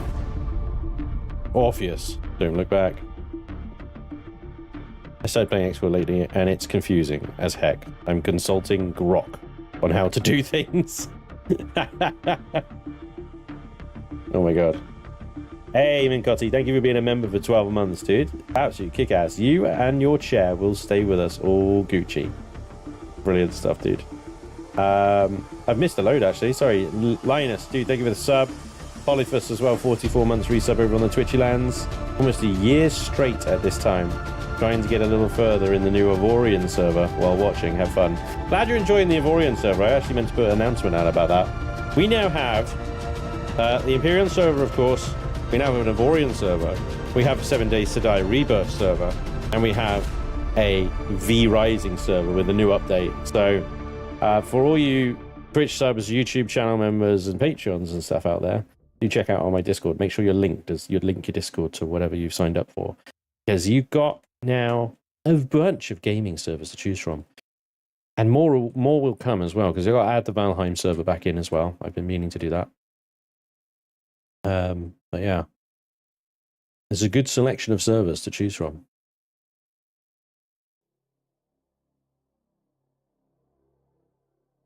Hello, Laney. Hey, Mincotti, beast, dude. Thank you so much for 10 gifted memberships. Wow, that's amazing. That's super generous. Thank you very much, Mincotti. Wow, that's amazing. Rising. Hey, Laney, how you doing? She's awake. Ciao, everybody. She's awake. All right. Thank you, Mincotti. Amazing stuff. AI combat with capitals sucks. Oh, great. So, just like X3 then. This is the thing. There's the other thing that's putting me off about X4 is I didn't make it very far through X3 before I just gave up on the game and just went, right, you know what? It's not for me. It's just too freaking complicated and drawn out and annoying. So that is another potential issue. There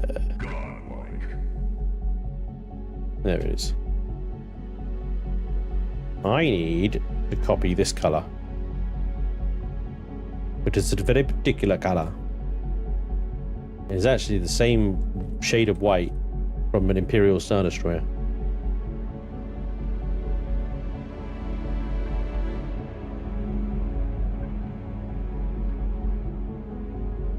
But of course, I forget.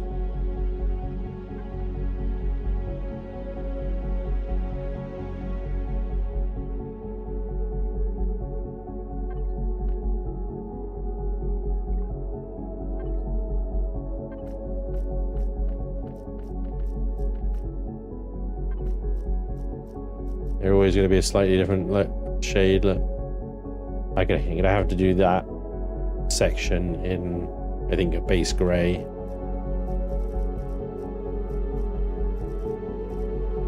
Just how I've had to color my ships now since using these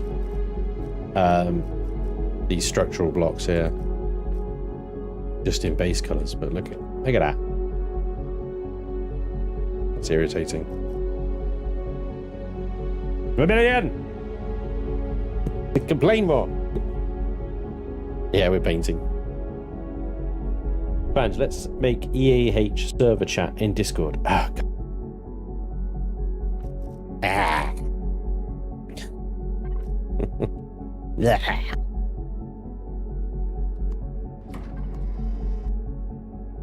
Okay, that's a 3. That's just gonna have to be a smooth one then. A smooth texture. Smooth with the capital smooth.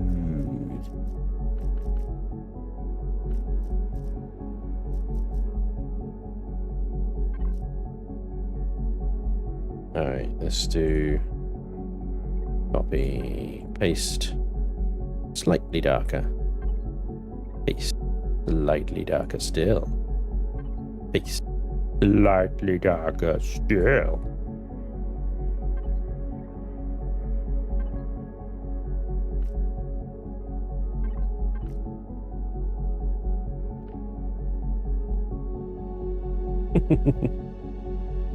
Smooth with the capital Spanj. What? I wasn't paying attention. Oh, your freaking custom color palettes on your structural blocks. Complain more, please. We need to get it fixed. Go. Make it happen. And I know. Early on. There's only so many times I can yell, Elion, please fix, though, before it just loses all meaning.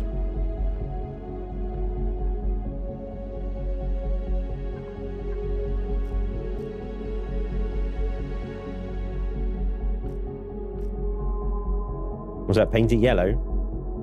So it does not look like a school bus. Yeah, yeah.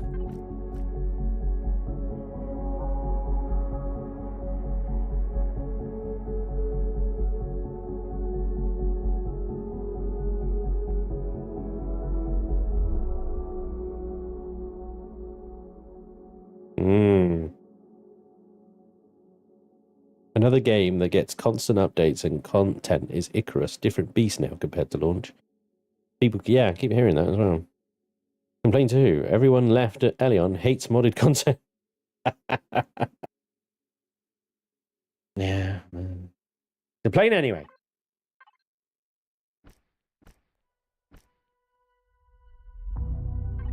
Gotta be done.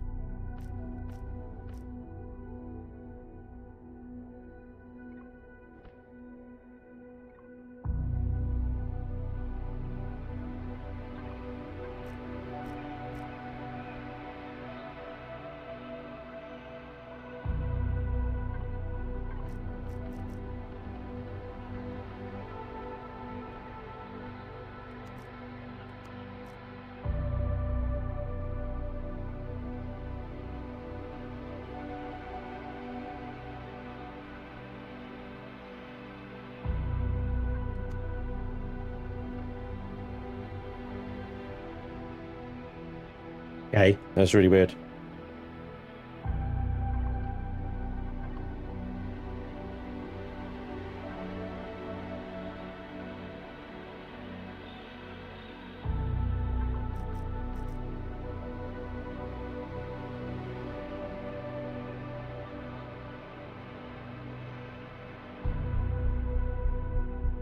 This just looks incredible, Spangy. Thanks, Laney. Following Spanj into parenthood. Good luck.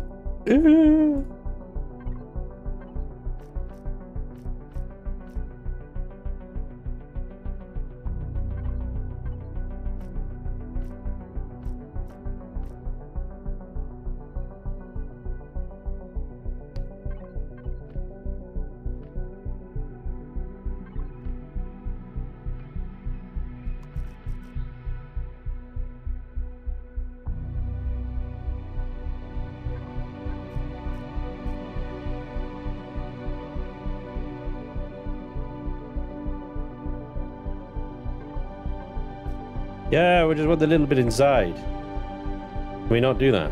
Yeah, maybe not. Clearly not. Clearly not.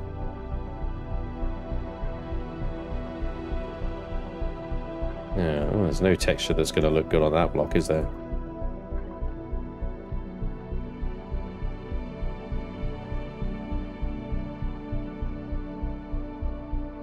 All going to look like arse.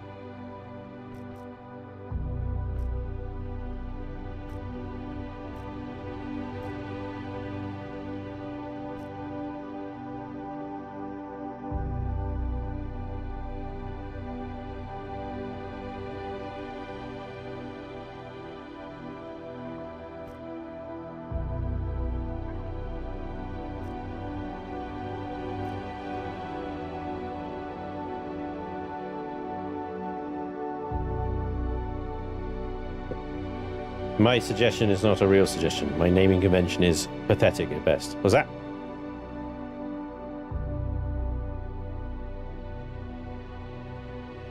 This is lacking phallicness. Name it the Penetrator. Okay.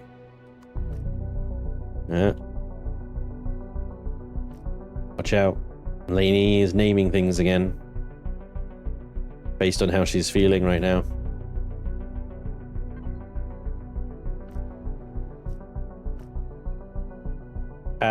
Yeah, Lainey's just started streaming the Rising and the new update, by the way, everybody. Definitely go and check it out because, well, she's very good at making things ridiculously fun And the V Rising stream was definitely really fun. Except it wasn't for Pi. Pi suffered, but that's what Pi's there for. So suck it, Pi. Sorry, not sorry. It was fun. While I was awake, I enjoyed watching.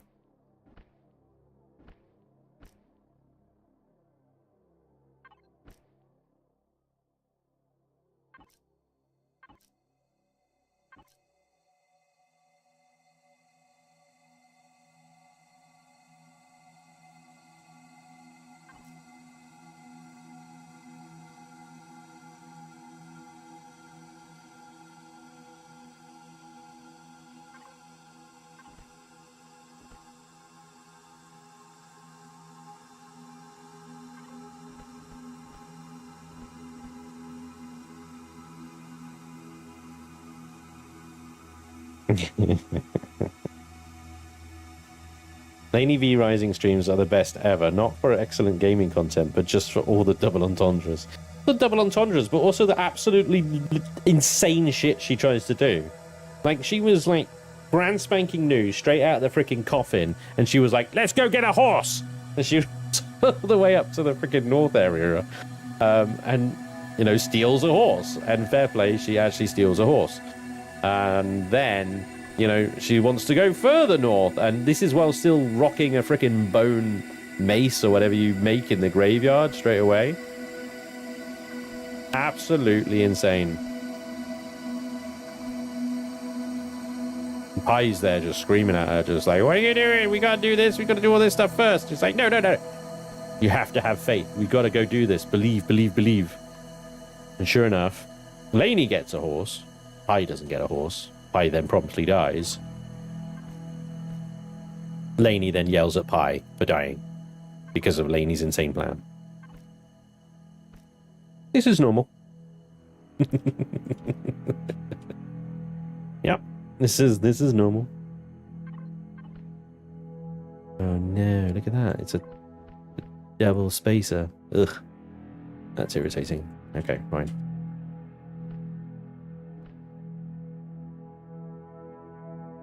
Will Laney's neighbors notice when she has a baby? They are probably used to screaming already. Probably. Spanj, you may have to scroll up for quite a bit, but have a look at the last two names I messaged. Gosh, this is like, what are you doing to me? Okay, Spanj wants to keep the theme of Greek names. So, Laney, think of some, and who knows, he might choose yours.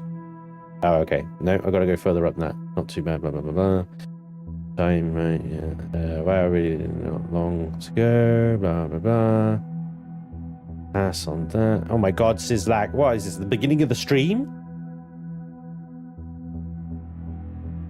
Killing me here. Can you just retype them? Spanj, another name, Thanatos or Caduceus, the serpent and scepter of the god of Hermes. I don't mind Thanatos. Thanatos is pretty cool. I don't think a Caduceus would work, but yeah. I like Thanatos because I think that was also an Innisphere mech in Battletech lore. A good one as well, if I remember correctly.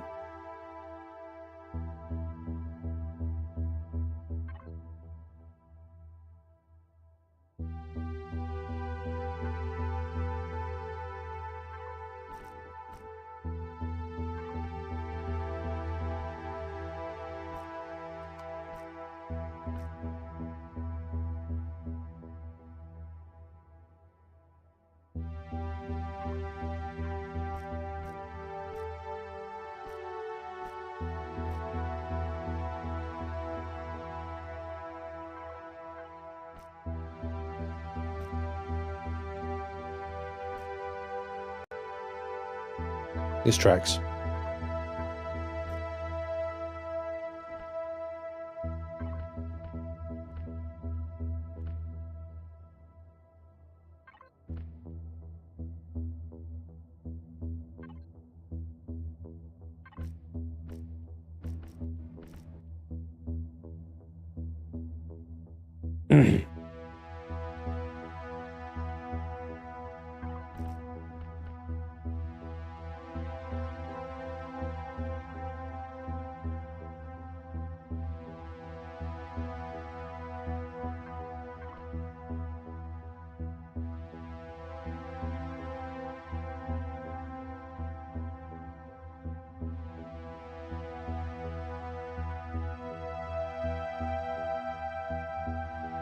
Stavros.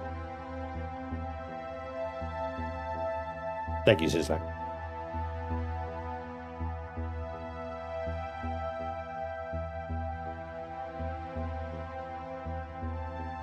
Let's call it. Call it after the ancient Greek floppy cock crumble. Yeah, we had Adonis already, Vermilion. I feel like Adonis would fit a CV better. Tramadol. One shot and your pain goes away.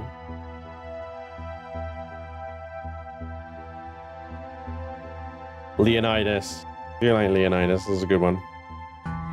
Leonidas.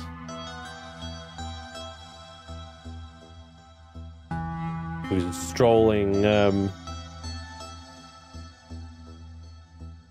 Leonidas was Spartan, wasn't he? I think. Or was he Greek? Maybe I'm getting my thingies mixed up. My mythologies, my histories.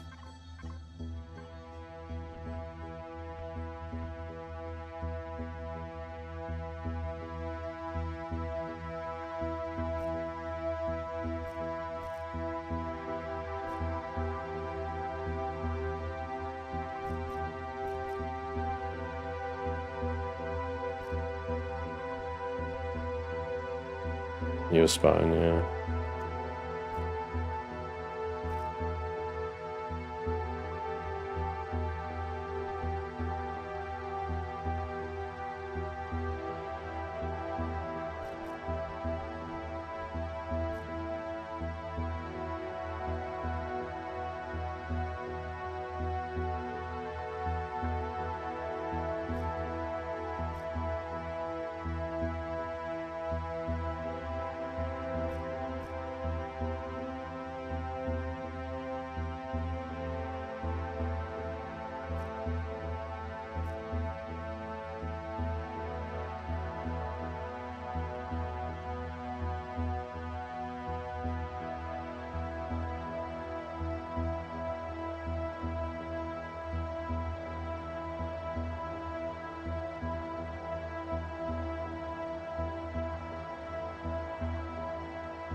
Is it me or does this SV kind of look like the Vendetta?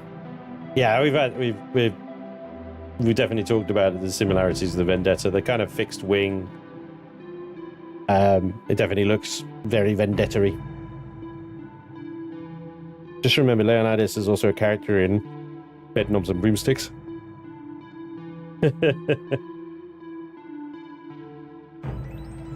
Well, the Kutali. What does that mean? I'm afraid to ask. Apologies for asking again. I had to run off after I asked last time, and I'm sure you answered, but you are planning on matching SVs to go with the Atlas carrier. Hey, Bannet, yes. It will go in the Atlas carrier. It's also going to have the same color scheme. It also fits very nicely in the nook at the back here where the Ushan docks. So you can either have an Ushan, which is big and heavy, or if you got the auxiliary cores, you can have the SV, a lot lighter. It could arguably do as much damage, so yeah. It will fit nicely in this hangar though, unless you have two of the mining shuttles fitting in there, in which case, well, you can't fit much more in this hangar once you got two of those things in there, so yeah. If you got one, which I assume most players would have only one, yeah, the other space can go to the SV, no problem. It does not fit in the little SV bays by the reactor core, though. The hemorrhoid irritates assholes, like the Xerox. I like that.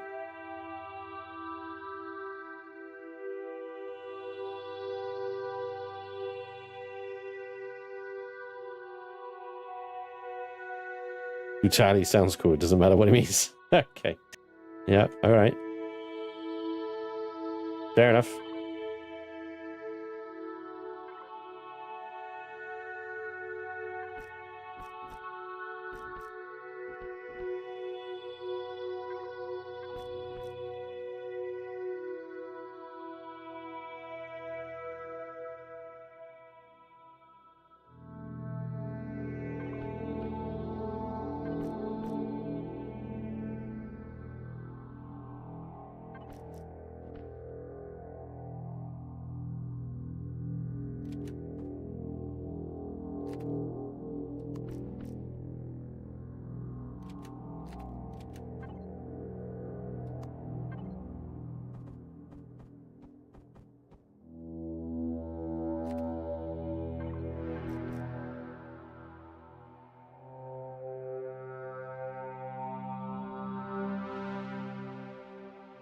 Maybe it's a block, really, isn't it?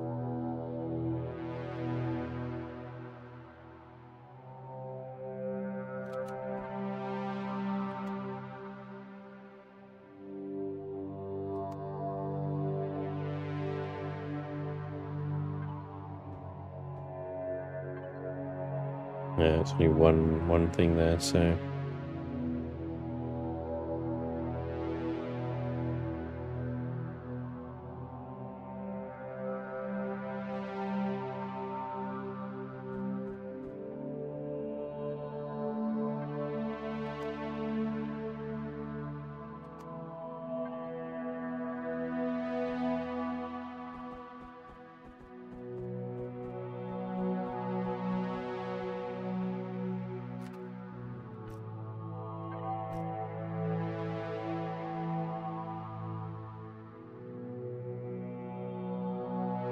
Hathor, Amunet, Apophis, Anubis.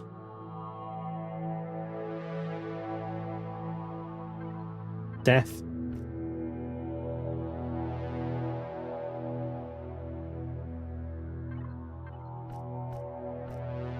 Well, the reason I wanted to go with Greek names is because we got the Atlas and we got Ulysses. Or Ulysses. Depending on your pronunciation predispositions.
Bellerophon, Sanguinis, Baal, Zephyr, Baal,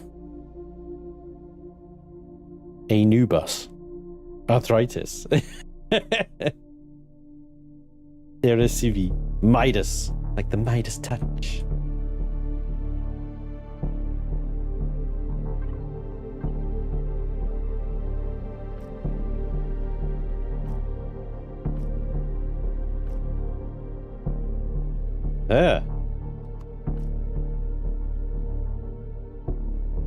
Ick.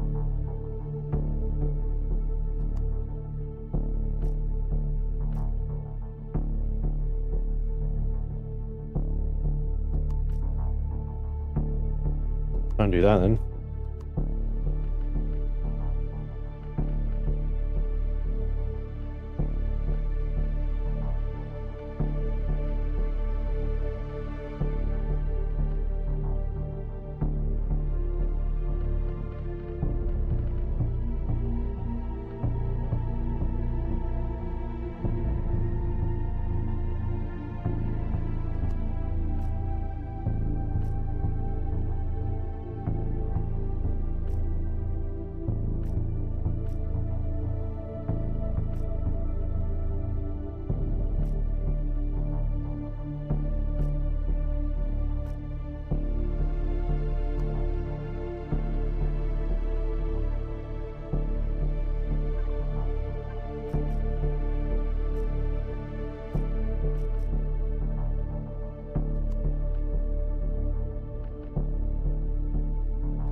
Damn it.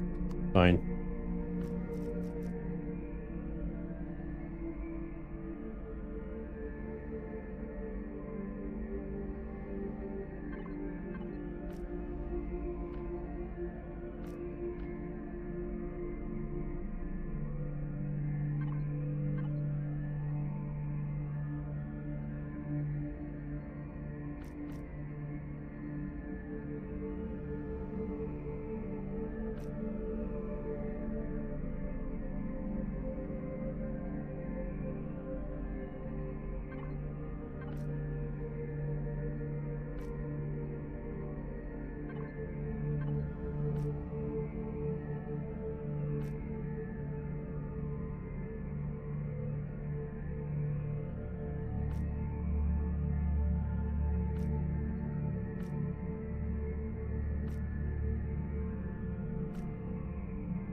Kind of spicy in here, isn't it?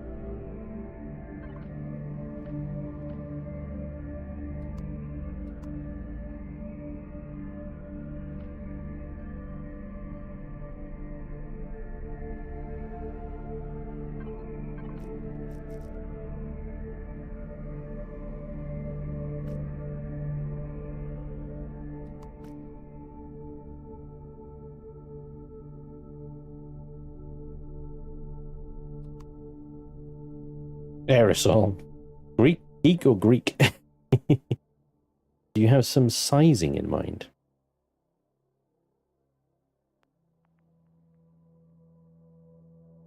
Yeah, no, this is cook. This is spatula. What do you mean by sizing, Mr. Watson? For what? What are you talking about?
Yeah.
Right, sorry. Totally just freaking lost it then. Kronos. The Kronos. It's all Greek to be Iron Rocket. Yep.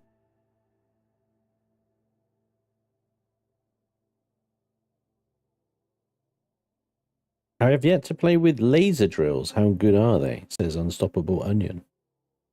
I mean, they're better, you know.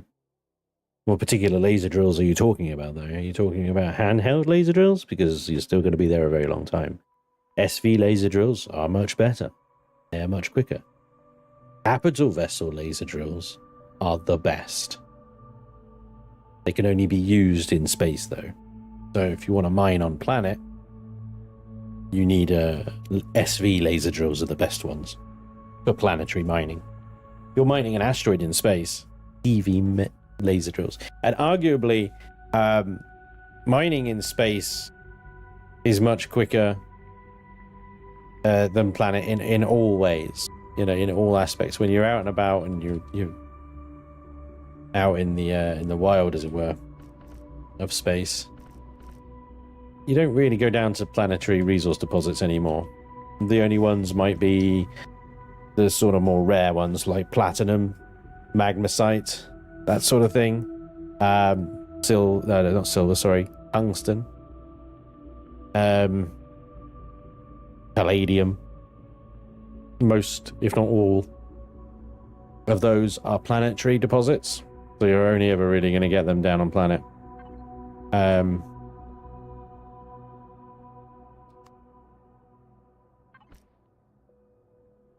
But yeah, the laser drills are good.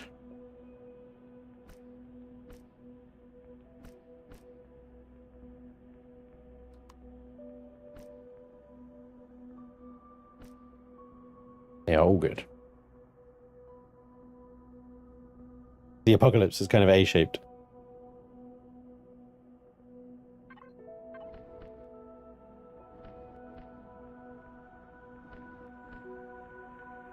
Let's go over there.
Problem.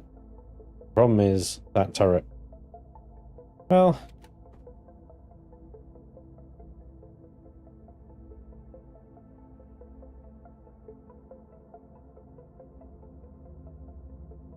yeah, there's actually 2 blocks there, isn't there?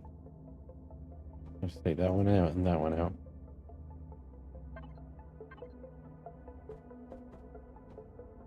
I'll just do that.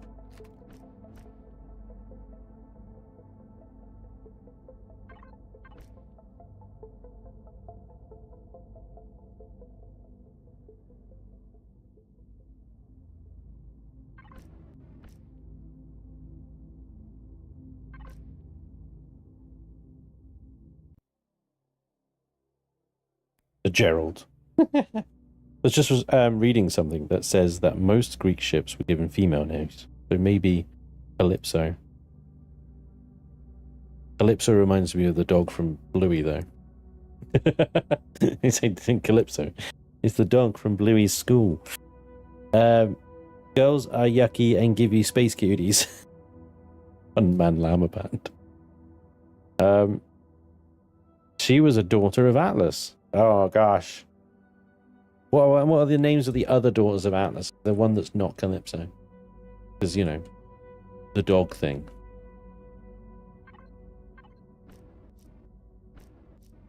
Also the ice cream thing as well. Calypso's now an ice cream. Lest we forget about the freaking ice cream.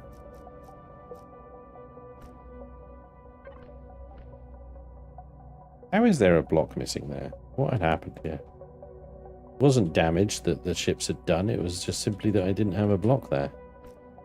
Wow. That's insane.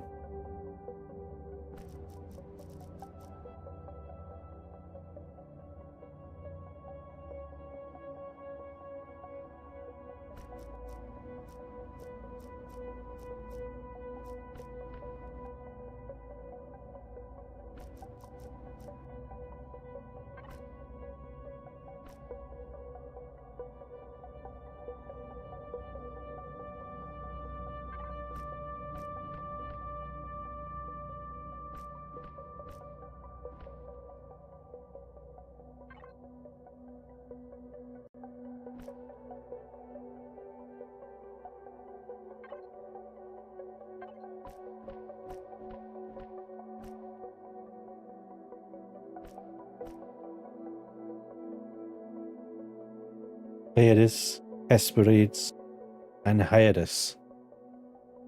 And there's really famous daughters, huh? Oh no, not the pink again. Oh god. That's got to stay as is then.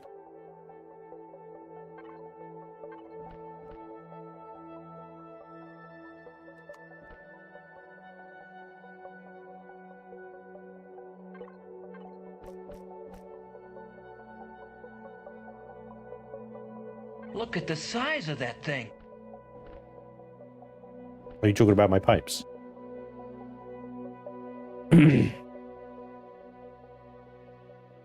Those 3 pipes by the nacelles would look better as blue glowies.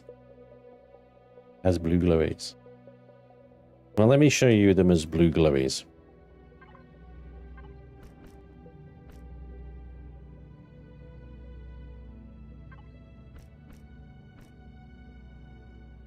Are you sure about that? So it looks like I have 3 glowing growths on the side of the ship now. Shoot here. You can tone the glowies down a bit. Not really.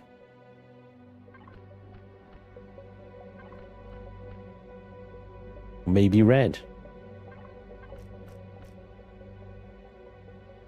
Are you sure about that? You see, I used to do a lot of pipe work with these glowies. Don't anymore. That would be just about acceptable.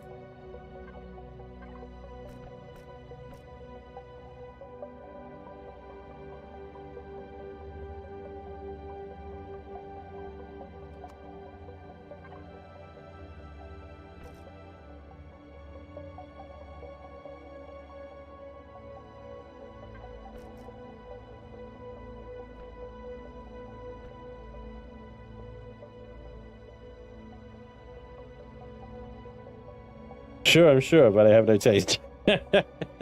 Hades was, or Hyades, or whatever, however you pronounce it, was depicted as stars inside the constellation Taurus.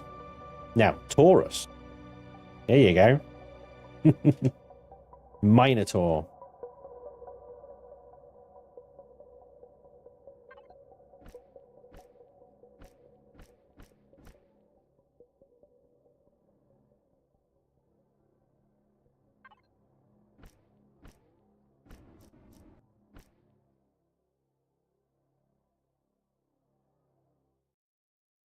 Pipes should glow, Prime has decreed.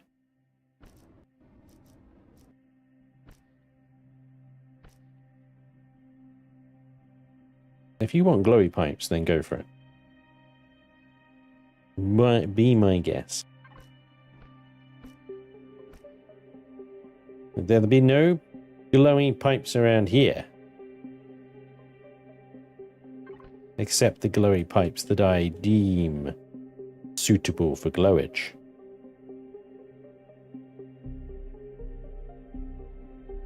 Telemachus, son of Odysseus. It sounds like Telemachus sounds like something to do with the telephone. Sounds like a telephone mech. Oh no, watch out, it's Telemachus! I don't know. Have you taken it through battle testing? I usually name them after they've proven themselves. Oh yes. We've taken it through battle testing. It dispatched a Periat, then it dispatched a Sunnet, then it almost dispatched an Emirate, apart from some bad flying on my part. But it would have taken out the Emirate as well, had I actually been good.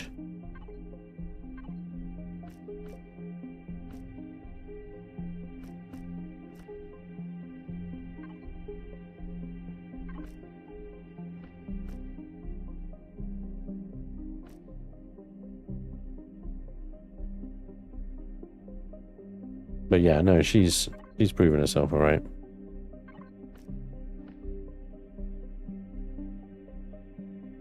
She's fast enough for you, old man.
Yeah.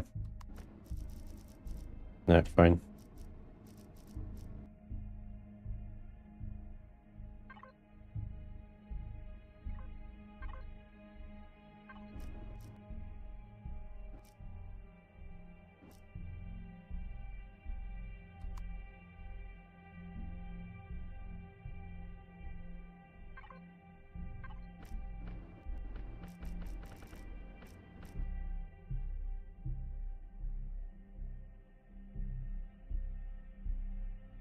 What about legacy drones? They are always your downfall. Legacy drone. The frickin' symbiotes, man. Oh my god. Yeah, I didn't take it up against the legacy. In fairness.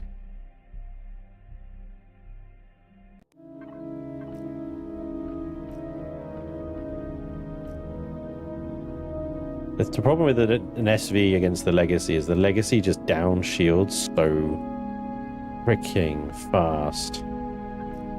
They really do.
No gloving pipes. Well, Peter, if you're going to spell it correctly first, then I'll be able to read it properly, eh? Ah, who's an unsub now, huh? Need flame stickers to make it faster. Science. Right. Fury. We had some flame decals. Oh, we do have flame effects, though. We put some of those on there. Matt, hey Matt, says, hey Spanj, I'm beta testing a new Planes of Pain build. I'm not supposed to give specifics, but massive changes are coming. I love that. Awesome. I'm glad the devs are still working on it. Hey Drew, sorry, should have said, how often is it? And is it a full server wipe or just parts of a server? Oh, Drew, sorry, did you ask a question that I missed? Sorry, June question. What is the server wipe thing, and is everything then wiped? Okay, so here's the thing with the Dune thing, right? The thing about Dune. Here's the thing about June. So the thing about June is, I gotta stop. I'm sorry. Server wipe is happening just before June the 5th, when the game comes out, basically. And that's just like a general kind of wipe everything. Everybody gets reset. Everybody's at the same freaking level and the same start at the same time when the server comes out. This is normal. After that, we don't expect the servers to wipe ever. Well, unless there's some kind of catastrophe. The only bit of Dune that then wipes, as you would describe it, would be the deep desert. Which wipes as part of the Coriolis Storm, which is a mechanic that the Funcom are using in order to keep the deep desert a relevant and continuously explorable part of the map and part of the game. Every week, Coriolis Storm comes in and it resets the map in the deep desert. It doesn't just wipe it. They reset the map. Like, it completely changes to a whole new map. Like, the things aren't where they were before. So you can't learn the map.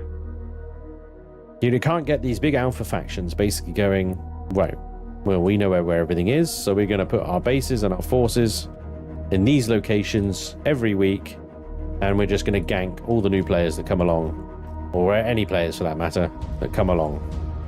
They're not going to be able to do that because the map's different every time. So they're going to have to send out scouts just like everybody else. You're going to have to remap the entire region, and then from that they'll be able to know where all the good stuff is. But they'll know it at the same time as everybody else knows it, depending on how quickly they can move compared to everyone else, of course. So that's the Coriolis wipe for the PvP area of the map. The PvE areas of the map do not wipe. They still get hit by the Coriolis Storm, but thanks to the shield wall, it doesn't change the terrain, the layout, or what it is, where and stuff. The only irritating feature that I found with this is that it resets your map every week. And despite the fact nothing changes in the PvE world, it seems to be resetting the PvE maps as well, the maps of the PvE areas, which I think is a bit shit. And I hope they fix that, change it, so that our map progress survives through the storm. However, they may be doing it on purpose, because, if you think about it, if you are of the map making class or skill orientation, you can actually go and sell a map of the PvE areas every week. You could sell a bunch of them on the exchange for a few pennies, and those of us that can't be bothered to re-explore or re-survey the PvE area again and again and again could just pop to the exchange and buy a map, and bingo, you know, everything's uncovered again every week. So there's a bit of an economy potentially there with map making, even in the PvE areas, because it all resets. So there we go. That's map wiping in Dune. Hopefully that answers the question. All random generated. Yeah, not procedurally though.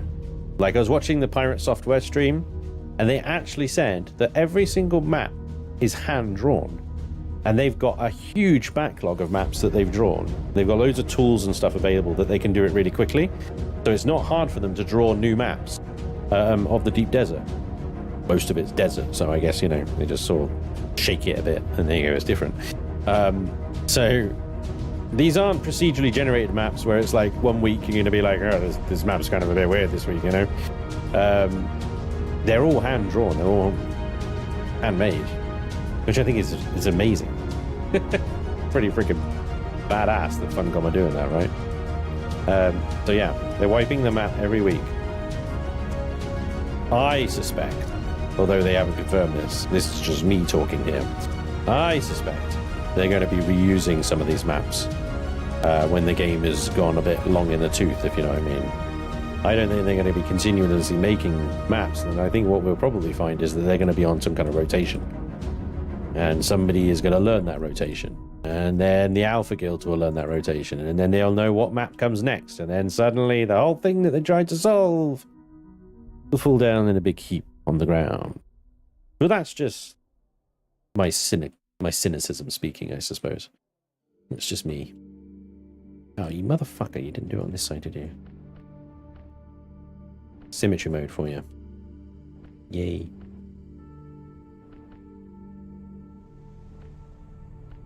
Who knows? Maybe Funcom will make tens of thousands of maps.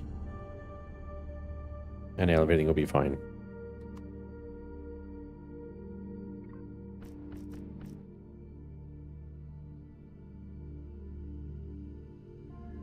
Oh, bitch. Symmetry mode. Strikes again.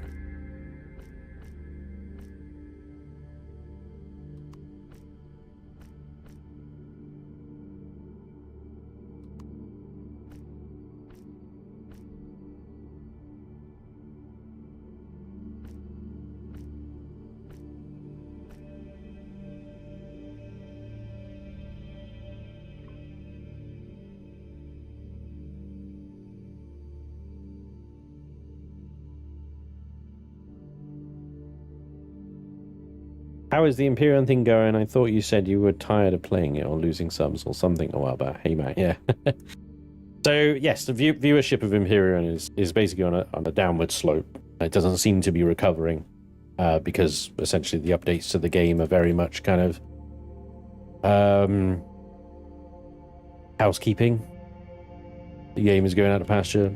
Obviously, the updates that Elion are doing are not exciting players anymore. And as players lose interest in the game, they're obviously going to lose interest in content on the game. So you can see a very similar disparity between the game's decline and my views declining. I'm not saying that the game decline is 100% responsible for the views declining on my channel. There's a multitude of reasons that could be causing it. But at the end of the day, I'm not going to see any growth on my channel if I just continue with Empyrion content as my sort of bread and butter content, as my main thing, because there's less and less players going into the game. That means there's less and less players watching content on the game, you know. So the DLC was just a travesty. Yeah, let's not even get into it. So it's certainly not that I'm going to be not doing Empyrion content ever again. That is not what I was saying. It's just not going to become it's not going to be my main content. And Welcome aboard. I think certainly for a while, we're going to be focusing quite hard on Dune Awakening and seeing how that goes. Because I think Dune has got legs. I think it's got juice. And it might have legs to really do a lot of long form content on. But we'll have to see, and I'll take everything kind of as an experiment at this point. A lot of people have been really helpful, really supportive. The community has really rallied and helped me out and stuff. So it's been good since that video. It's been really good. Long may it continue, but that's up to me, isn't it? So Empyrion will still be around. I'll still be doing streams like this every now and again. I'll probably get itches to build more ships. I want to do some videos, just one-off videos of, hey, look at this POI, isn't this cool? where I, you know, go and take a look out of Vermilion's latest abomination, you know, and go and throw myself casually into its throes. So I'll still be doing that stuff, but yeah, it's in terms of Let's Play content, like long form content of Empyrion, I think it's pretty much safe to say that's done now, you know.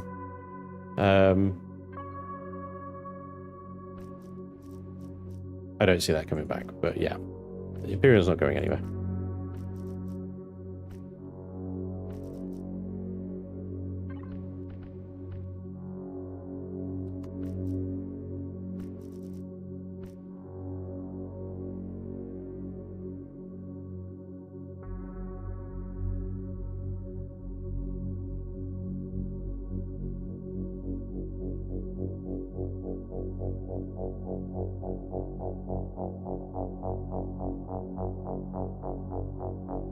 Thanks, Keith. I appreciate you, buddy. You're welcome, Drew. Bits and bobs.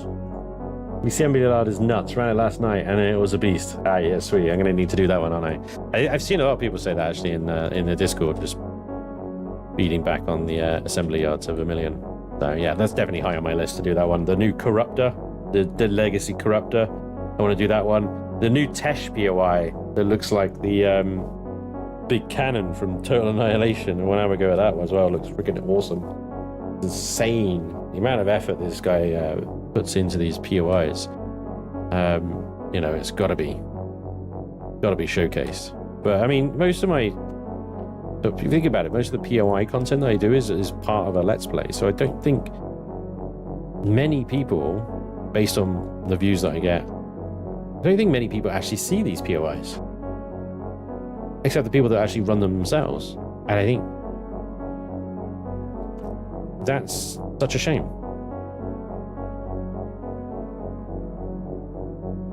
Because they're freaking incredible. Vermilion was kind of annoyed with me a little bit because I ended my series on the sector command. So he's like, why did you run it on an old POI and not a new one? We knew there was a sector command there. I still see that sector command kind of as his flagship POI. I don't know if he does it. You know what I mean? He's probably sick of it now. Sorry, not again. Not that bloody POI again.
your Let's Play, you didn't interact with Tesh. Yeah, no, true. The Galaxy was too old for Tesh to be there.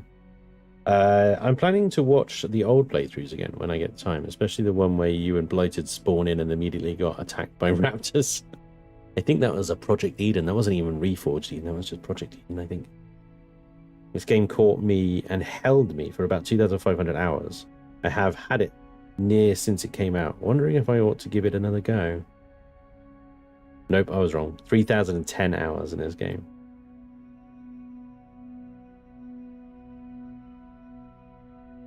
Spanj, any ideas when you might start the Chaos Crew on the 7 Days to Die Rebirth mod? Jacko, I don't see it happening, mate. I gotta be honest. Ironwolf's doing his own Rebirth series. And I don't...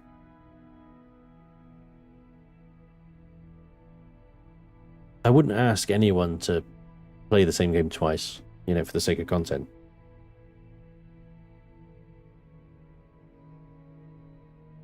Now, if Ironwolf suggested it, and if he said, well, we should do it, then that changes things. But as he's got his own Rebirth series going at the moment, and he's streaming that quite regularly, it's more likely, to be honest, that I do a solo 7 Days to Die series. But yeah. I don't see it happening. Sorry to say. Now, that's not to say that we won't play any 7 Days to Die version, mod, whatever you want to call it. Because I know that the new Darkness Falls version is out in release candidate, I think. I think that's what Kane said. He's considering a release version now.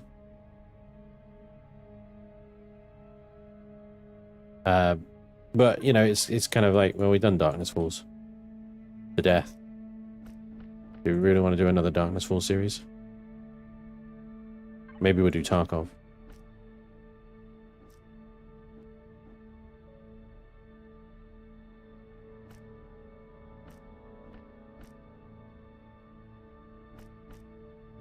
But yeah, I think we've probably got another 1 or 2 streams left in this current version of Schedule 1 before we basically run out of content. I mean, we've got to... I think we're about to unlock Suburbia.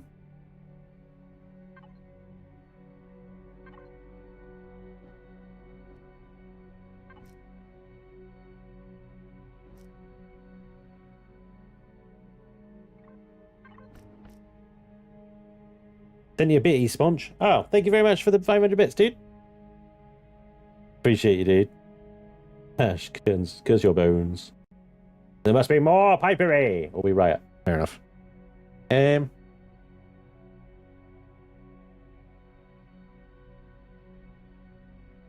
was going to say I could probably do some pipes in here, but I don't want to. I don't wanna.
Yeah, SE2 is another one that's high on my list. I think I need to go back to and have another look at.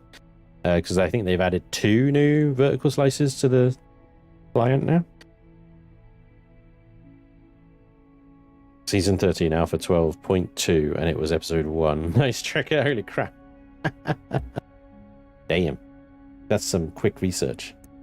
Brooks. Personally, I'm so sick and tired of zombie-based games and movies. It's been done to death, in my opinion. That's fair enough, Floating Fat Man. Yeah.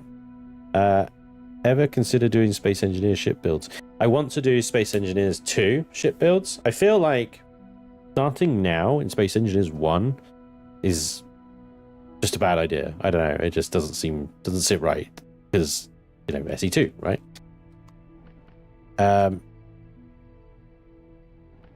Why is that different than that? It's just the angle of the dangle. It is the angle of the dangle, look. See that? That's crazy.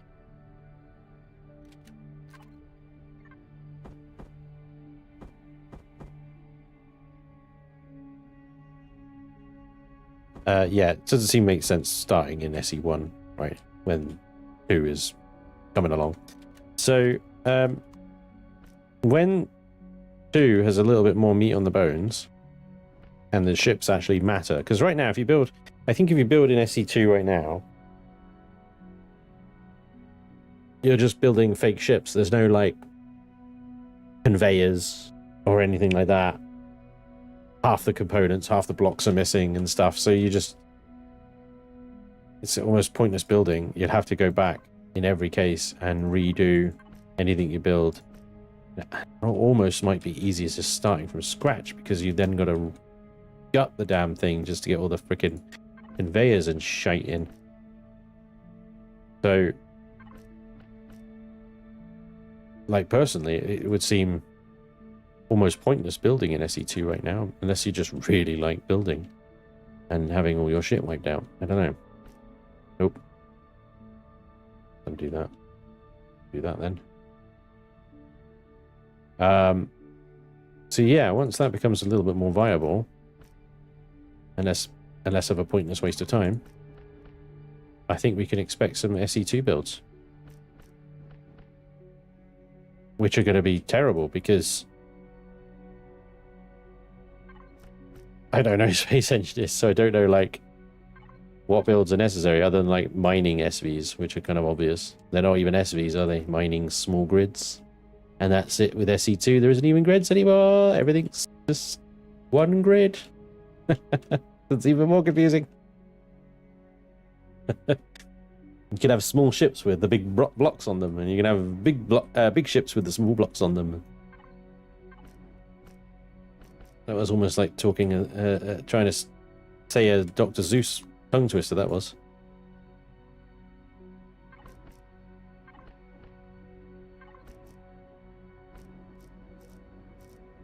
But yeah, I'm hoping that SE2 is going to be good, and they're going to have a little bit more content in that. And I know that they're also still adding to SE1 at the moment. A lot of people are saying that, oh, they're adding more PvE content in SE1 now. But still, go back to that same point that I made earlier. It's like, what's the point of starting in SE1 now? And SE2's coming along, other than maybe just gaining experience, I guess. Is it really?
Welcome aboard.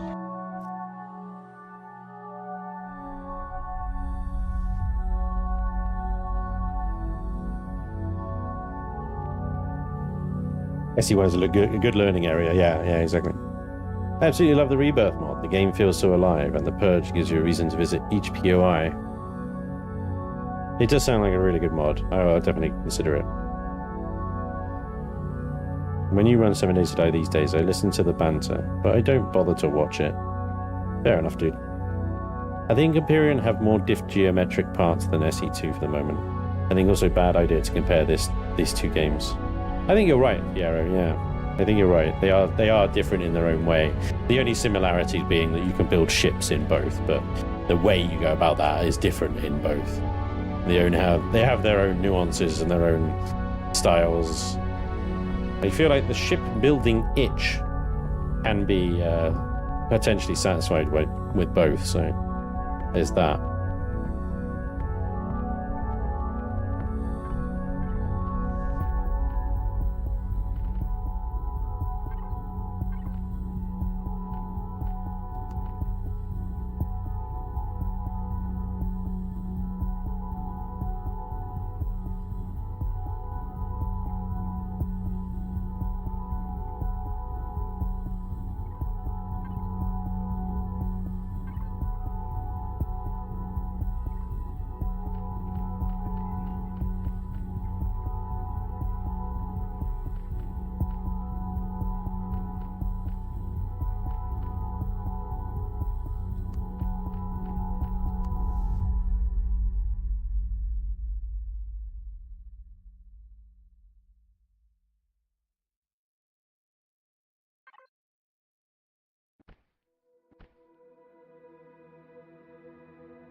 Can't do this in Space Engineers.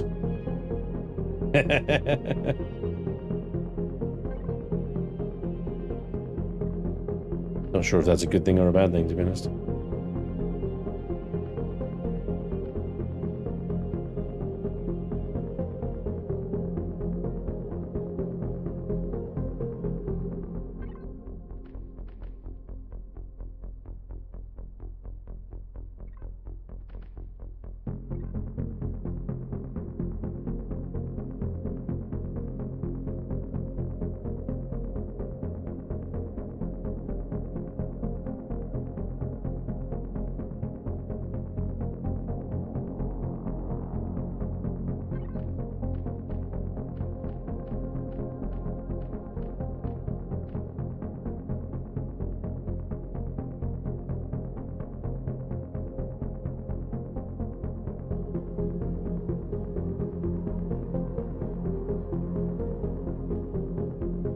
SE2 won't be done, they'll announce SE3. Yeah, maybe. Entirely possible.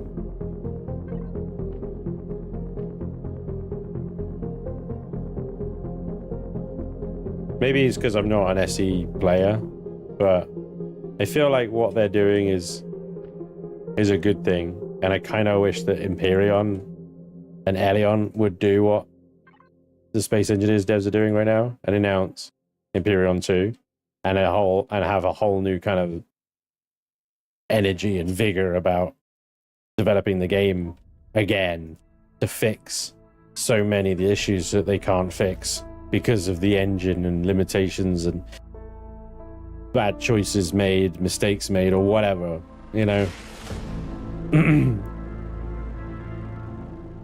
So I kind of see what Keen are doing and just being like, yeah, I think that's a good call. And I wish them luck with it, I really do.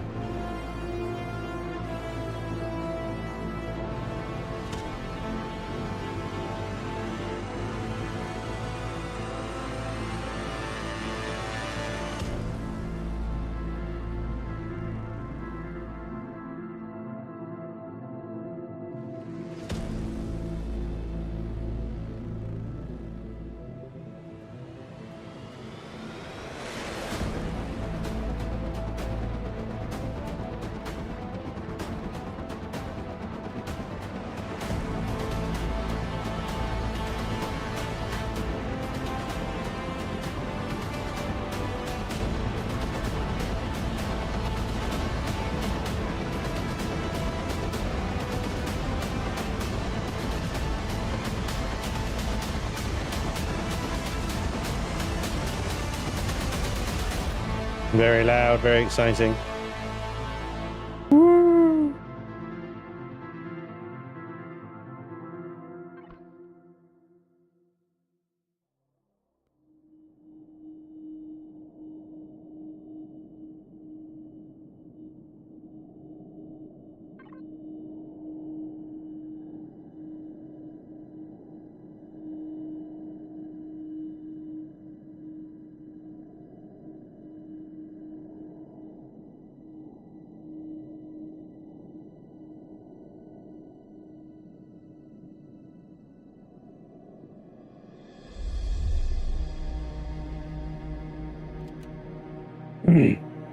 Hey Taron, how you doing, buddy? Very dramatic shipbuilding, wasn't it? Yeah. Every time that track comes on, it's just like, oh god. Thanks, Treco. Might as well call them little electronic arts. Little AA. Yes, PC player Malk. I think they might need a repair system. I always kind of hope that someone would take Spanj on as a designer for POI and or ships at a game company. Different tool set, dude. Very different tool set. I mean, sure. I could definitely draw some preliminary shapes and stuff like that, but yeah, I have to learn how to do the whole graphic design thing. How's the turning of your ship? Let's have a look at these old stats here, shall we? What's that? 49,000, 150,000 CPU. We have got a roll of 49, a yaw of 80, and a pitch of 72. 105 meters a second forward and backwards. Pretty much instantaneous max speed, basically forward, backs, and lift. With an 80-degree yaw. The roll's okay, but sluggish. You're going to get a roll like that in a ship with this kind of shape. If it was more phallic, it would have a better roll. But yeah, it's because it's a delta wing, it's just a little sluggish on the roll. Despite having anti-matter thrusters on the ups and downs. Definitely go more up than down, of course, but yeah.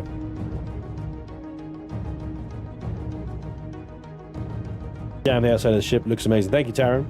That's very nice of you. There's a new DLC out for SC1. I think SC2 full game is a long way off. Yeah, I don't necessarily need to be a full game yet. I just need the ships to actually, you know, matter. You know, functionality, and then I'll be happy building for it, I think. It's one of the main things that my gripes with the SE1 is that there was little purpose to build. Like, you had full functioning ships, yeah. Other than going from A to B, was there much reason to have them? Hey, dude. Busy at work today. I missed the whole thing. Well, I hope work's going okay, mate. No, it's you haven't missed the whole thing. There's still some extra bits and bobs to do. One of the things that I haven't done is actually the signal logic for opening the rear hatch, the landing pads. I also need to test this thing down on a planet. Fortunately, I have a 4G planet right here, so go and do that now. And I have a good slot for the motion sensor there as well, so that worked out quite nicely.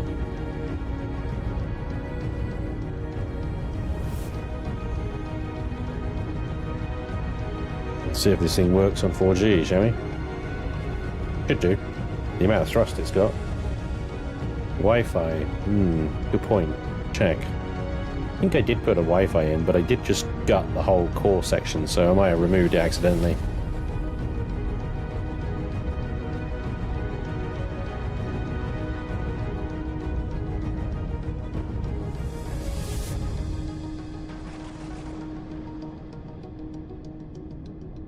Yeah, I mean, I'm flying around here in 4G without it really breaking a sweat, to be honest. It's not struggling to stay airborne, it's not. I'm able to fly it around the canyons and stuff.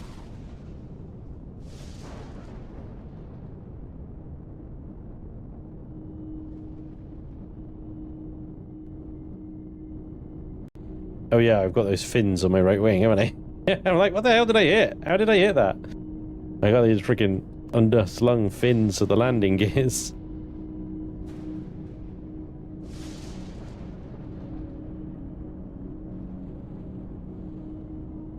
I think it's okay in 4G's of gravity. Doesn't have much functionality down here. Its torpedoes and even I think its lasers will only work in space. It's got, at least it's got the GATs, I suppose. At least that. It can take on some drones. There you go. But it lands like a dainty butterfly, doesn't it? Come on. Dainty butterfly.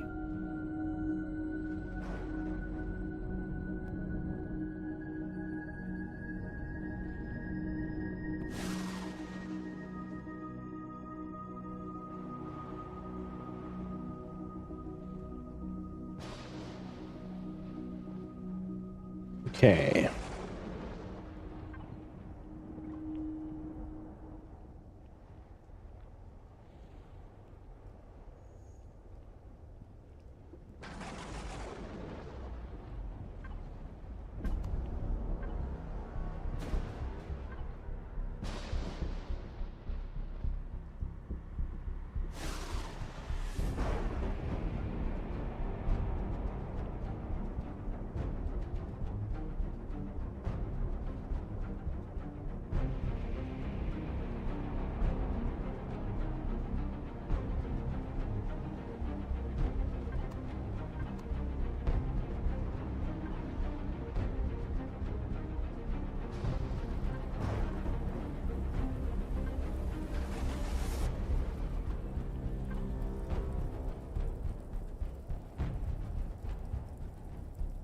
Fire rain.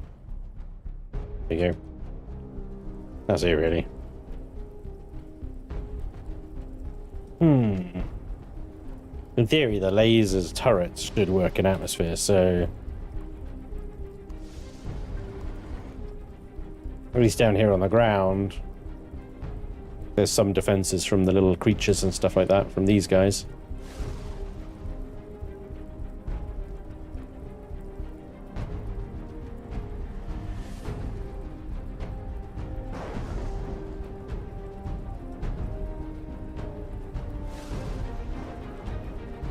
I missed it. Is this for Reforging 2 or vanilla as well? There's Reforging 2. Cassius, are you a vanilla player, my friend? I guess for my next playthrough. Pretty the fool who plays that.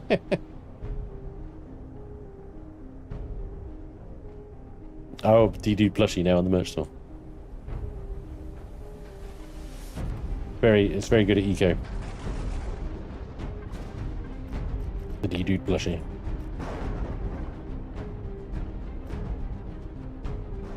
Oh dear, this is... Oh no! See what? See what it looks like, hang on.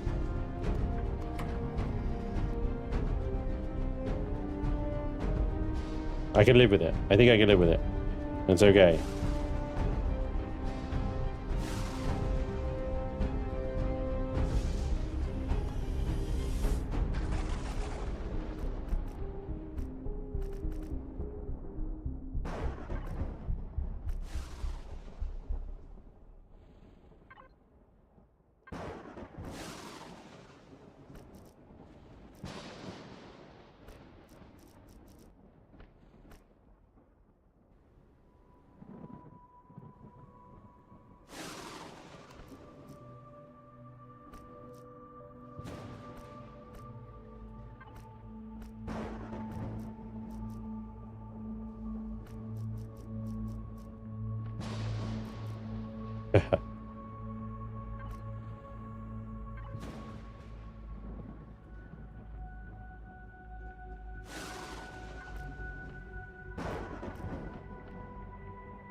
Oh my god, wood trim in a combat SV? Let's go. Let's absolutely go.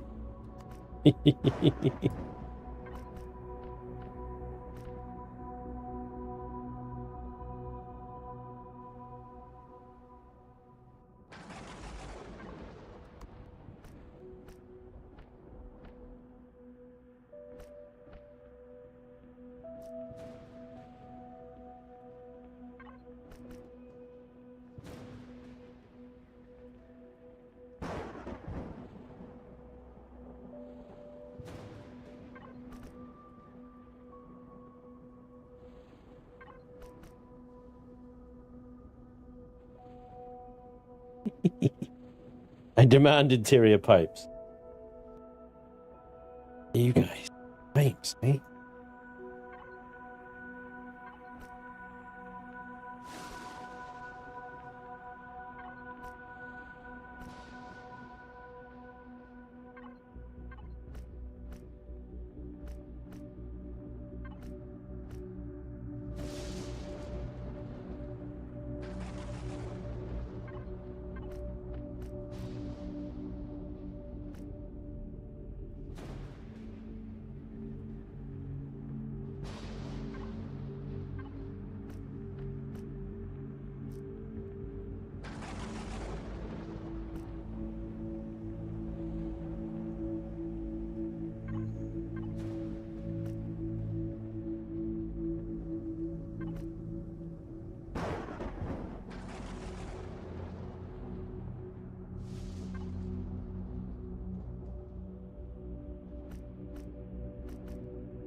Oh, I hate this damn clone chamber.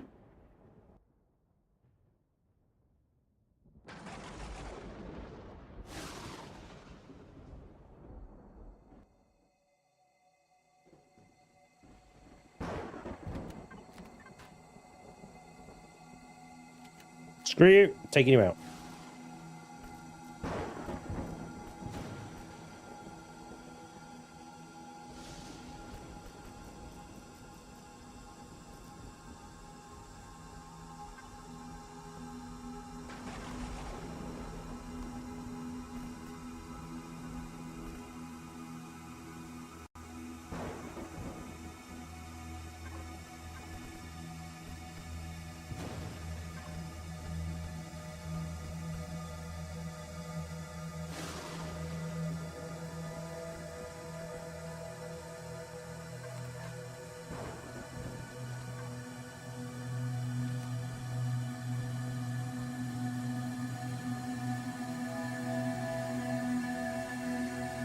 Smoke like a barman. Yep. What about it calling it the D-Dude? No, the D-Dude doesn't need that much of an ego boost. High-pitch quota has not been met. Sorry I missed it, but did you decide on a name yet? If not, then maybe Basilisk or Triton. Triton would require 3 prongs. It says more than 3 prongs. Basilisk is okay, but Basilisk is a snake, so... And I say I'm still torn between Stratos and Aquila, to be honest. Those are my favourite ones that have been suggested so far. There's been some really good suggestions. Don't worry, guys. You've been actually on point today. Usually your naming suggestions absolutely suck ass, but you've been good today. Well done, guys. Proud of you.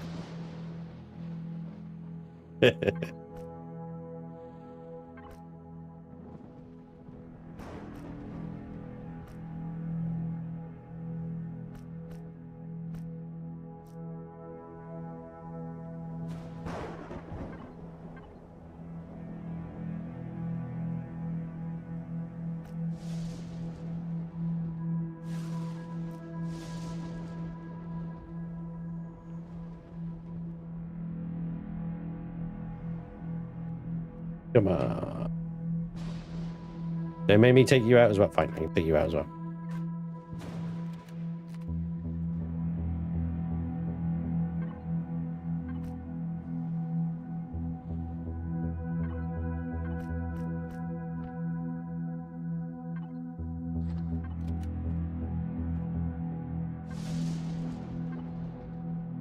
Stratos sounds like Motu. Call it the Wi-Fi sold separate. Alright, let me check Wi-Fi a second. Oh wait, where is it? Is it transceiver? Matter. Yeah, I don't have Wi-Fi. Okay.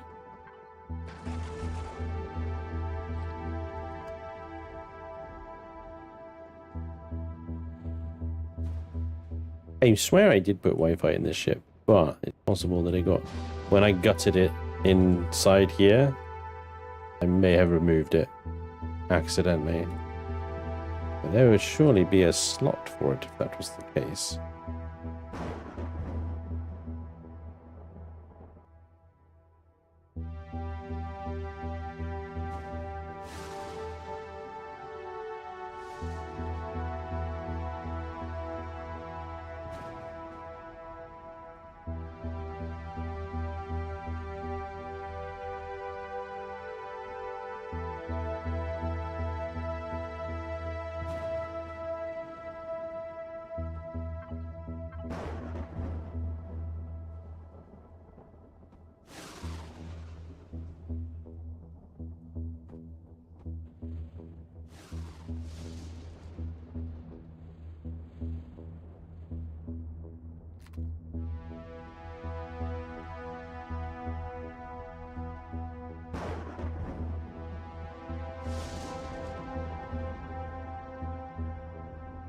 You would have to use this ship as an exclusive SV.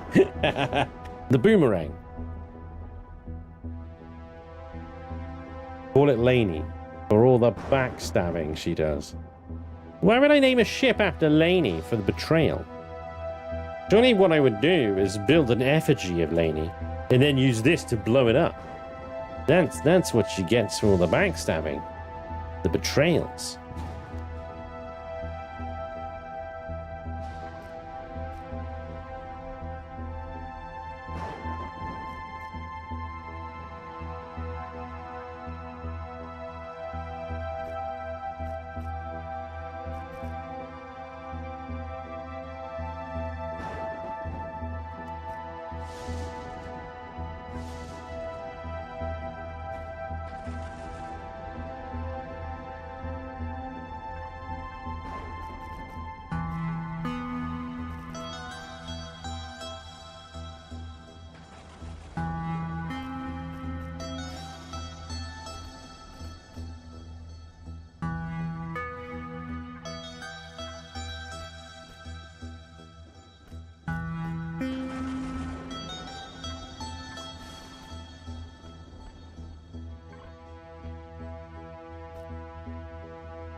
when you when you find one of those, like, never mind then.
Get your blue glowy pipes after all. Oh, Jesus. Blue glowy pipes. Blue glowy pipes. Blue glowy pipes. Why is that so difficult to say? Not even that difficult to say. Blue glowy pipes. Blah, blah, blah, blah. Tile backsplash. Very classy. Thank you very much. Yeah. You got a tiny kitchen area. You gotta have that backsplash, you know? Otherwise, it's just messy. It's just messy, you know?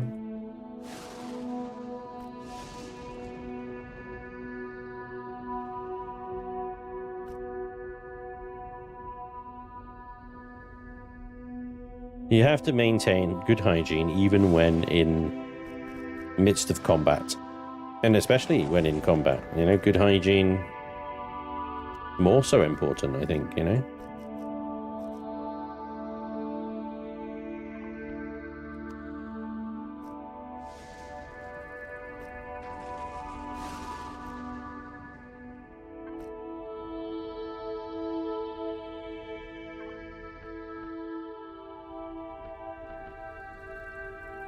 Yep, that makes sense. Yep, there's all these freaking little bastard blocks. Little bastard blocks. What we shall call them. Little bastard blocks.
Little bastard blocks. The salty one. Salty one.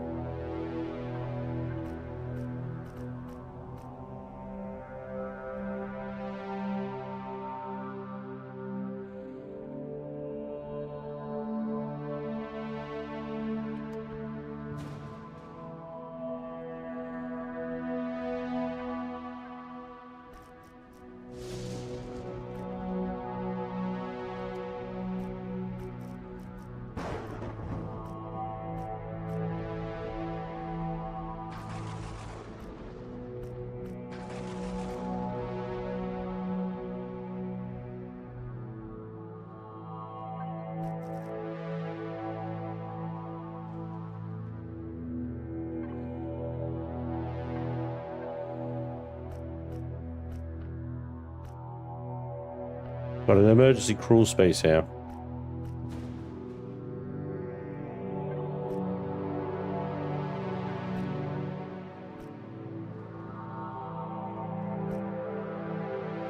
To get to the cockpit in the back now.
Yeah.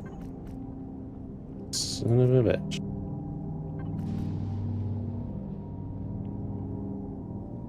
Yeah, I've already tried that. Was that? What? Pipe texture no aligned. Yeah, wild pipe texture there as well.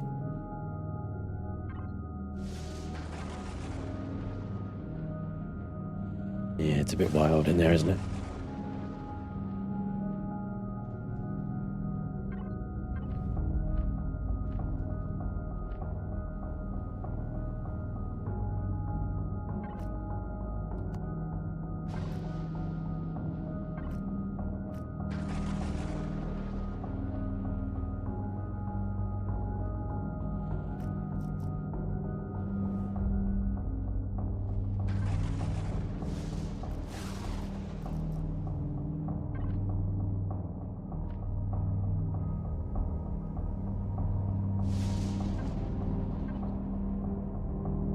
Oh boy.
Why do they seem so bright?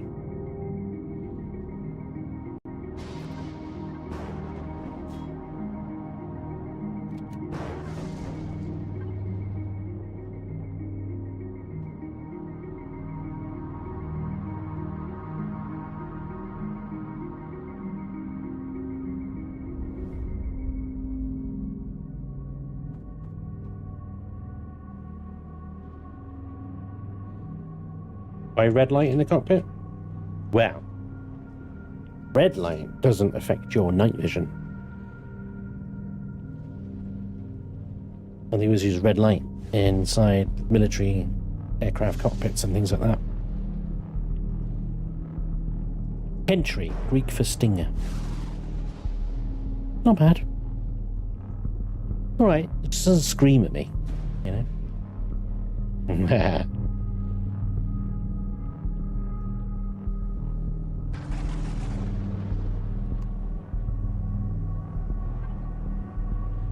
I'm gonna go with what?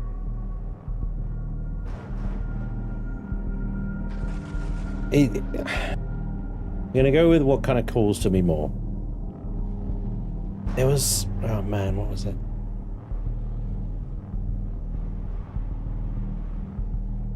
Yeah, no, it was this, wasn't it?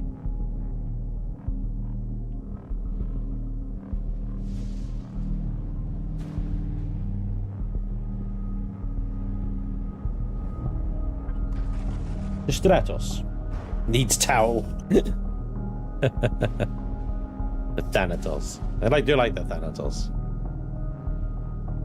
But Stratos. Pleb. Pleb 1. I love that. Pleb 1. What I really liked about Stratos was basically arrogant. Red light in the old photo developing rooms for the same reason. Yeah. Now, I give you the Stratos.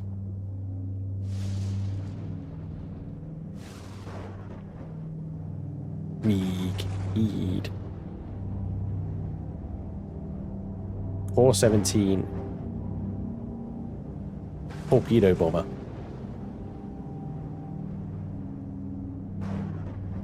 And it hits you like a frickin' tornado. Straight ass. Stratos. Stratos. And that is all the time I have for today. Fortunately, I have to go now.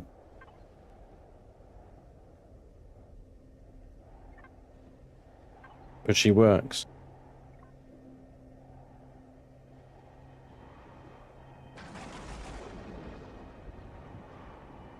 She did rather well, I think. Stratos, fear. Yeah, I was tempted to add it, called it the stratosphere, but you know, the Stratos, or fear the Stratos. Yeah. D-Dude exclusive. I think D-Dude would like it. It kills things really well. As long as you can aim. Thank you very much for joining me today, guys. I appreciate you all coming along. Thank you for all the subs and resubs and the bits and the follows and the gifting of the memberships as well. Thank you all for those amazing things. I appreciate you being in the chat. Thank you for all the name suggestions. You actually, like I say, you were all on point today. Well, you lost it at the end there, but other than that, you've been awesome. So thank you, guys. I'll see if I can do a stream tonight. We were talking about doing an Age of Empires 2 round with the guys on Discord. So, and that's a public game. Anybody can come along. But I don't know how many players you can have in Age of Empires 2. I think it might be limited to 8 or something for some reason. But yeah, we'll see if we can get that going. So hopefully I'll see you later tonight. But yeah, it might fall flat on its ass. We'll see what happens. Anyway, thank you everybody for coming along. Enjoy the rest of your day. Stay well. And I'll see you soon. Goodbye.